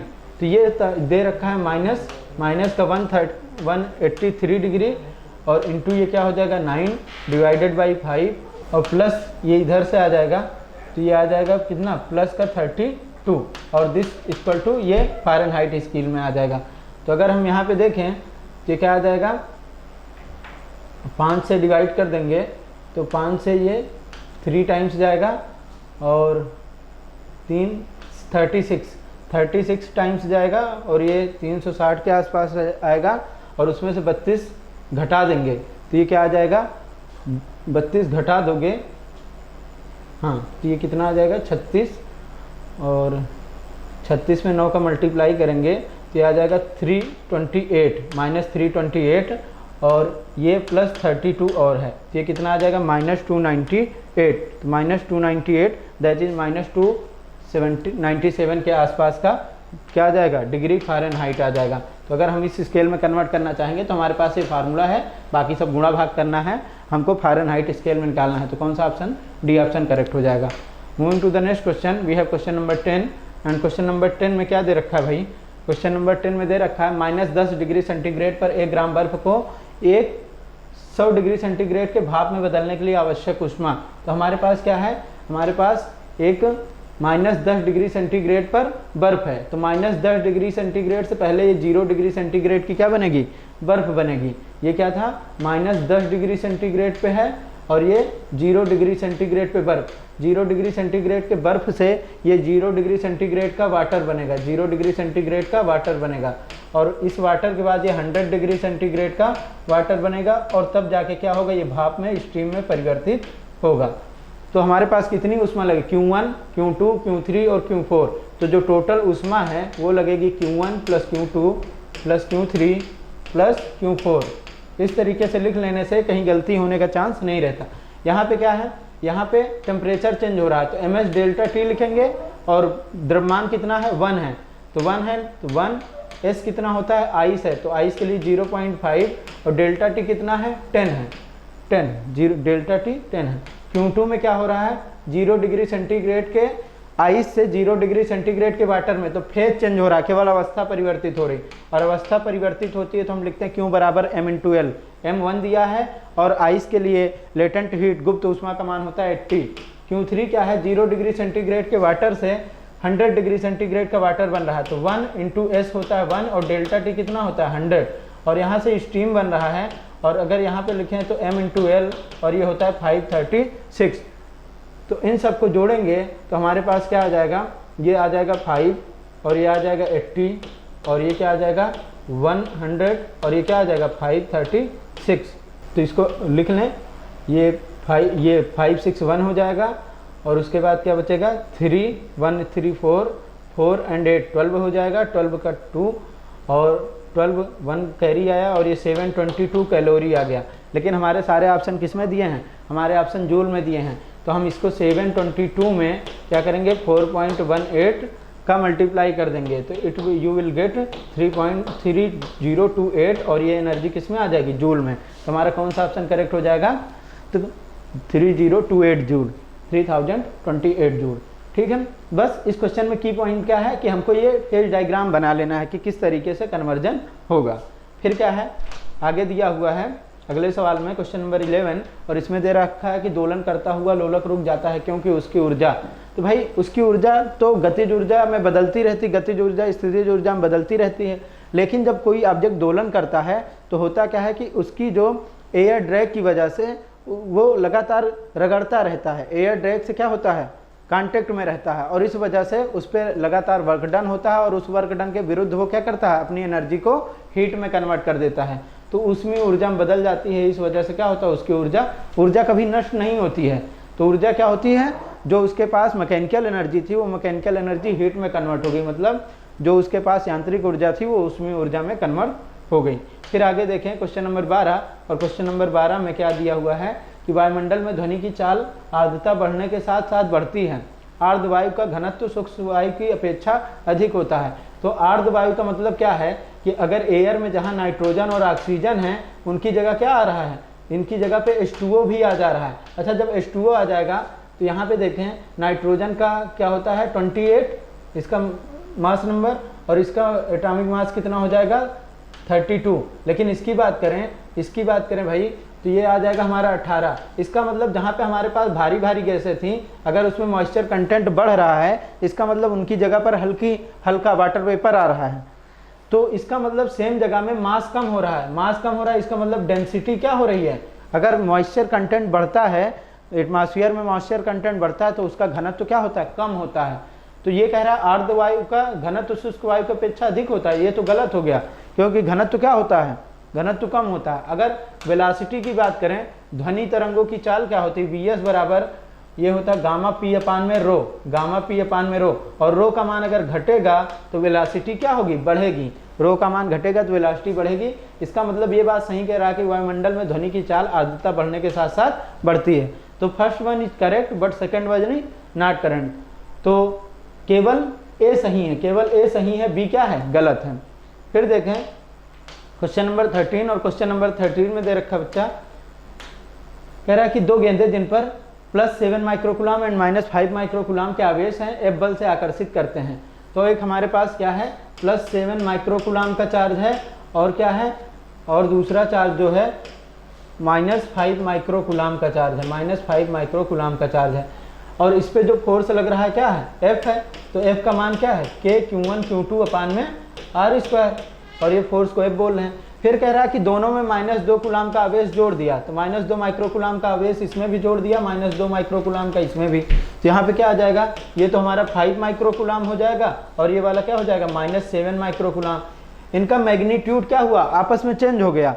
बाकी जब हम Q1 Q2 करेंगे तो प्रोडक्ट तो वही आएगा, और इनके बीच की दूरी भी क्या है, सेम ही है। इसका मतलब जितना फोर्स पहले था उतना फोर्स तो क्या रहेगा, बाद में रहेगा। बस अंतर क्या हुआ, अंतर ये हुआ कि Q1 की जगह Q2 का मान लिख जाएगा, Q2 की जगह Q1 का। बाकी दोनों की वैल्यू क्या है, सेम है। इसका मतलब फोर्स बदलेगा नहीं। फिर अगला सवाल देखते हैं हम। अगले सवाल में दे रखा है कि दो समान लंबाई की तथा समान अनुप्रस्थ काट की किंतु अलग अलग विशिष्ट प्रतिरोध वाली छड़ों को चित्रानुसार जोड़ा गया है। संयोजन का प्रभावी विशिष्ट प्रतिरोध। तो हम लोग जानते हैं कि सीरीज में जुड़ा है, तो इनका जो रेजिस्टेंस है R बराबर क्या लिख सकते हैं, R1 + R2। अच्छा, R बराबर क्या आ जाएगा, रो इक्विवेलेंट, और L कितनी हो जाएगी, 2L हो जाएगा। और क्रॉस सेक्शन एरिया क्या है पूरे के लिए अगर लिखें तो, और ये क्या हो जाएगा, R1 बराबर रो1 और L अपान में A प्लस रो2 L अपान में A। तो L अपान A से L अपान A सब तरफ कैंसिल हो जाएगा। 2 रो इक्विवेलेंट बराबर आ जाएगा रो1 प्लस रो2, और यहाँ से रो इक्विवेलेंट बराबर क्या आ जाएगा, रो1 प्लस रो2/2, रो1 प्लस रो2/2। इसका मतलब कौन सा ऑप्शन, रो1 प्लस रो2/2, that is B option is correct. फिर अगला सवाल देखते हैं। ये सवाल दे रखा है, और ये व्हीटस्टोन ब्रिज का सवाल है। इसमें 5 कैपेसिटर लगे हैं, लेकिन अगर हम देखें C1:C2 और C3:C4, तो सभी का रेशियो समान है। तो हमारा ये वर्किंग मोड में नहीं रहेगा, और जब वर्किंग मोड में नहीं रहेगा तो इसको हटा देंगे। तो ये दोनों किस में जुड़े हैं, ये दोनों सीरीज में जुड़े हैं। तो सीरीज में 6 और 6 का क्या हो जाएगा, 3 हो जाएगा। और यहाँ पे क्या हो जाएगा, ये भी सीरीज में जुड़े हैं श्रेणी में, तो 6 1/6 लिखेंगे, और वो 2/6 हो जाएगा, दैट इज 1/3। और क्या आ जाएगा, 3 माइक्रो। तो 3 माइक्रोकुलाम ऊपर आएगा, 3 माइक्रोफेरेड ऊपर आएगा, 3 माइक्रोफेरेड नीचे आएगा। और दोनों किसमें, समांतर में जुड़े हैं। तो समांतर में क्या लिखते हैं, C इक्विवेलेंट बराबर C1 + C2। ये क्या आ जाएगा बच्चा, C1 + C2 बोले तो 3 microfarad plus 3 microfarad, 3 microfarad that is 6 microfarad. तो इसका जो रिजल्ट आएगा वो क्या हो जाएगा, 6 microfarad, that is A option is correct. फिर अगला सवाल है, कह रहा है कि जब एक आवेशित कण किसी चुंबकीय क्षेत्र में गति करता है तो इसकी गतिज ऊर्जा। तो भाई चुंबकीय क्षेत्र में अगर कोई कण जा रहा है तो फोर्स लगता है, फोर्स उसे क्या करता है, चुंबकीय क्षेत्र में प्रवेश करता है, तो इसकी गतिज ऊर्जा। तो जो फोर्स लगता है, मान लेते हैं इस तरीके से कोई पार्टिकल एंटर कर रहा है, चार्ज पार्टिकल, तो जो फोर्स लगता है वो फोर्स इसको क्या करता है, इस तरीके से घुमाता है। उसका काम क्या होता है, इसको घुमाना, ना कि उसकी स्पीड को बढ़ाना। फोर्स की डायरेक्शन इस तरीके से होती है कि वो उसको घुमाता है, तो उसकी स्पीड क्या रहती है, उतनी ही रहती है। स्पीड अगर उतनी ही रहेगी तो 12 mv², इसका मान बढ़ नहीं रहा, तो ये क्या हो जाएगा, कांस्टेंट रहेगा। तो मतलब फोर्स तो लगता है, लेकिन फोर्स उसकी स्पीड को नहीं बढ़ा पाता, उसकी क्या करता है, दिशा को परिवर्तित करता है। इसलिए गतिज ऊर्जा क्या रहती है, नियत रहती है। फिर अगला सवाल है ट्रांसफार्मर का, और ट्रांसफार्मर में दे रखा है, किसी ऊंचाई ट्रांसफार्मर में यदि प्राथमिक तथा द्वितीयक कुंडली के फेरों का अनुपात 1:10 है, मतलब प्राथमिक NP/NS का मान दिया हुआ है, कितना दिया हुआ है 1:10। और कह रहा है कि यदि निर्गत धारा 2 एम्पियर है तो अच्छा वोल्ट भी दिया हुआ है, और निर्गत धारा मतलब IS का मान दिया हुआ है कितना 2 एम्पियर, और IP का मान पूछ रहा है कि प्राथमिक कुंडली में धारा। तो हम लोग जानते हैं ये क्या होता है IS/IP बराबर क्या होता है NP/NS, ये फार्मूला होता है। तो यहाँ से अगर देखें तो IS हमारे पास 2 है, IP निकालना है, और बराबर क्या आ जाएगा NP/N का मान 1/10 है। तो यहाँ से IP बराबर क्या आ जाएगा 20 एम्पियर, क्या आ जाएगा 20 ampere. That is option number A is correct. फिर अगला सवाल देखते हैं, और अगला सवाल क्वेश्चन नंबर 18 है, और इसमें कह रहा है यदि m तथा स्मॉल m द्रव्यमान के दो कण r तथा r त्रिज्या के पृथ्वी पथ पर चक्कर लगा रहे हैं और उनका आवर्तकाल क्या हो सेम हो, तो उनके कोणीय वेग का अनुपात होगा। तो T1 बराबर क्या कह रहा है T2, और T1 बराबर होता है 2 पाई ओमेगा, और ये भी क्या आ जाएगा 2 पाई ओमेगा 2। अच्छा वो कह रहे हैं कि आवर्तकाल समान है, मतलब एक चक्कर लगाने में दोनों का समय समान लग रहा है, इसका मतलब घूमने की स्पीड भी क्या होगी सेम होगी। तो ω1:ω2 बराबर क्या आ जाएगा 1/1, क्योंकि 2 पाई से 2 पाई कैंसिल हो जाएगा और ये रेशियो क्या आ जाएगा 1 आ जाएगा। फिर अगला सवाल है, अगले सवाल में कह रहा है कृषि वृत्ति चकती तथा वलय के उसके स्पर्श रेखीय अक्ष के परितः घूर्णन त्रिज्याओं का अनुपात होगा यदि उनकी द्रव्यमान तथा त्रिज्याएं क्या हो समान हो। तो बहुत ही अच्छा सवाल है, और इसमें ये दे रखा है एक रिंग है और एक क्या है डिस्क है, रिंग और डिस्क है। तो अगर हम देखें तो रिंग और डिस्क का ये कह रहा है कि एक तो इसकी नेचुरल एक्सिस है, लेकिन ये ऐसी एक्सिस बोल रहा है, ऐसी एक्सिस मतलब ये रिंग है, और रिंग को इस तरीके से केंद्र से पास होने वाली नहीं, उसके लंबवत एक्सिस एक्स एक्सिस। तो हम लोग जानते हैं ये वाला टेंजेंट, इसके टेंजेंट के अबाउट पूछ रहा है। तो पहले अगर हम देखें तो इसका जो रिंग के लिए मान आता है I बराबर, हम लोग परस्पर लंबवत अक्षों की प्रमेय से निकालते हैं, क्या होता है जो I से नेचुरल एक्सिस के अबाउट होता है I बराबर IX प्लस IY, और दोनों सेम होता है तो 2IX बराबर लिख सकते हैं 2IX बराबर mr², यहाँ से x एक्सिस के अबाउट क्या आ जाएगा mr²/2। तो मतलब अगर एक तो ये है कि रिंग ऐसी है और उसकी एक्सिस ऐसी है, इसके अबाउट mr² आएगा, लेकिन अगर ऐसी रिंग कैसी घूम रही हो, रिंग मतलब जैसे ये मोबाइल क्या है रिंग है, तो ये क्या कह रहा है कि ऐसे नहीं घूम रहा है, ये ऐसे घूम रहा है, और ऐसे घूम रहा है मतलब उसको डायमीटर को मिलाने वाली लाइन के अबाउट घूम रहा है। तो इसका I क्या आ जाएगा mr², और लेकिन हमको चाहिए टेंजेंट के सापेक्ष, तो इसको लिखेंगे mr²/2 प्लस m × a² होता है समांतर अक्षों की प्रमेय। तो m a की जगह क्या लिख देंगे mr², तो आ जाएगा 3/2 और ये क्या आ जाएगा mr²। ये तो रिंग के लिए हो गया। अगर डिस्क के लिए देखें तो डिस्क के लिए लिखेंगे तो यहाँ पे क्या आ जाएगा, इस वाली अक्ष के परितः जब घूमेगा तो ये mr²/4 आ जाता है, और प्लस क्या आ जाएगा, प्लस आ जाएगा हमारे पास m × r², क्योंकि हमें इस वाली अक्ष के परितः चाहिए, तो ये दूरी कितनी है रेडियस के बराबर है, तो mr², तो क्या आ जाएगा 5/4 mr²। अब अगर हम यहाँ पे k किसके लिए निकालें, रिंग के लिए निकालें, तो k बराबर होता है √I/m, तो ये √I का मान 3/2/m, तो यहाँ से क्या आ जाएगा √3/2 और ये r आ जाएगा। यहाँ पे निकालेंगे तो इसी तरीके से k डिस्क के लिए निकालेंगे तो आ जाएगा √5/4 और ये r आ जाएगा। दोनों को डिवाइड कर देंगे तो r से r कट जाएगा, और ये क्या आ जाएगा k रिंग हमको पूछ रहा है कि चकती तथा वलय मतलब k डिस्क अपान में k रिंग का निकालना है। तो डिस्क का ऊपर रखेंगे √5/4 और इसका रखेंगे क्या √3/2, ये 2 से 2 कट जाएगा और ये क्या आ जाएगा 6, तो √5/ क्या आ जाएगा √6 that is option number B is correct option.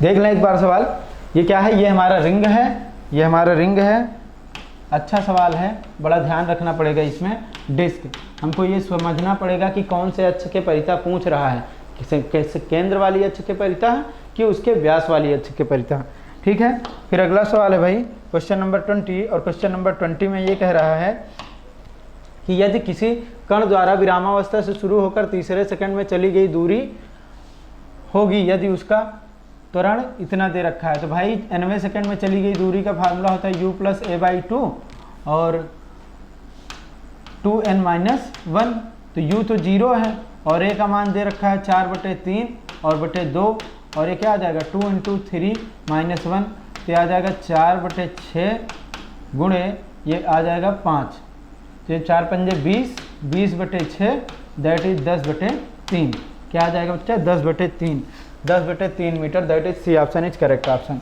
फिर अगला सवाल है, यदि कोई खिलाड़ी किसी गेंद को अधिकतम 100 मीटर की क्षैतिज दूरी तक फेंक सकता है तो समान ऊर्जा के द्वारा वह गेंद को ऊर्ध्वाधर कितनी ऊपर तक फेंक सकता है। तो अगर देखें तो आर मैक्सिमम का जो मान होता है, आर मैक्सिमम का मान होता है u²/g, आर मैक्सिमम का मान होता है भाई, आर मैक्सिमम जो होता है वो कब होता है जब 45 पे फेंकते हैं, और इसका मान आता है u²/g और इसका मान दिया हुआ है 100 मीटर। अच्छा, हाइट मैक्सिमम का फार्मूला होता है, एच मैक्सिमम का फार्मूला होता है u²/2g, कब जब उसको ऊर्ध्वाधर ऊपर की ओर फेंकेगा 90 डिग्री पे, तो यहाँ से 1/2 कॉमन ले लें तो u²/g का मान तो 100 है, इसका मतलब ये कितना आ जाएगा 50 मीटर, कितना आ जाएगा 50 metre, that is option number D is correct option. फिर 22 में देखें, 22 में कह रहा है जी को सार्वत्रिक गुरुत्वाकर्षण नियतांक कहा जाता है क्योंकि यह प्रकृति में पाया जाता है, इसका मान सभी दिशाओं में नियत रहता है, इसका संबंध ब्रह्मांड से है, यह ब्रह्मांड के नियमों की व्याख्या करता है। तो भाई जी का मान क्या होता है, उसका यूनिवर्सल ग्रेविटेशनल कांस्टेंट इसलिए बोलते हैं क्योंकि वो सभी दिशाओं में उसका मान क्या होता है, किसी माध्यम पे निर्भर नहीं करता, सभी दिशाओं में इसका मान क्या होता है, समान होता है। फिर अगला सवाल है 23 नंबर, और 23 नंबर में कह रहा है कि दो समांतर चादरों जिन पर समान तथा विपरीत पृष्ठ आवेश है, समान तथा विपरीत पृष्ठ आवेश घनत्व है, तो उनके बीच विद्युत बल, तो दो समांतर चादरों के बीच क्या होता है, इलेक्ट्रिक फील्ड, विद्युत क्षेत्र पूछा है, और इलेक्ट्रिक फील्ड ई बराबर होता है σ/ε0, और सिग्मा का मान दिया हुआ है कितना 26.4 × 10⁻12, और ये इसका मान होता है 8.85 × 10⁻12, ये इससे कट जाएगा, इससे डिवाइड करेंगे तो ये आ जाएगा 3 न्यूटन पर कूलाम, तो 3 न्यूटन पर coulomb is the correct option. फिर अगला देखें क्वेश्चन नंबर 24, और 24 में दे रखा भाई कि कह रहा है कांच तथा पानी के लिए क्रांतिक कोण में संबंध है। तो भाई हम लोग जानते हैं कि जो कांच का रिफ्रैक्टिव इंडेक्स होता है वो ज़्यादा होता है किससे, पानी के, वाटर के रिफ्रैक्टिव इंडेक्स से, और जो आईसी होता है क्रांतिक कोण जिसको सी बोलते हैं, क्रांतिक कोण वो किस पे डिपेंड करता है, जो क्रांतिक कोण है सी इनवर्सली प्रोपोर्शनल टू म्यू होता है, जिसका म्यू ज़्यादा होता है उसके लिए क्रांतिक कोण का मान क्या होता है, उसके लिए क्रांतिक कोण का मान कम होता है, और जिसका म्यू कम होता है, जिसका म्यू कम होता है उसके लिए क्रांतिक कोण का मान क्या होता है, ज़्यादा होता है। इसका मतलब म्यू किसके लिए कम है, वाटर के लिए कम है, तो वाटर के लिए क्रांतिक कोण का मान क्या आ जाएगा, ज़्यादा आ जाएगा, तो CW is greater than CG, that is पानी के लिए क्रांतिक कोण का मान कांच के लिए क्रांतिक कोण के मान से अधिक होता है, that is option number 1 is correct option. और अगला सवाल है question number 25, the human I has a lens, तो मानव नेत्र में कौन सा लेंस होता है, तो मानव नेत्र में कौन सा लेंस होता है बेटा, कॉन्वेक्स लेंस होता है, और इसकी बड़ी अच्छी ब्यूटी वाली बात ये होती है कि अपनी फोकल लेंथ को क्या करता है, एडजस्ट कर लेता है, इसमें सिलरी मसल होती हैं वो इसको इस तरीके से क्या करती हैं, फोकस दूरी को एडजस्ट कर सकती हैं, तो कौन सा होता है कॉन्वेक्स लेंस, तो कॉन्वेक्स लेंस दैट इज उत्तल लेंस। तो ठीक है बच्चों,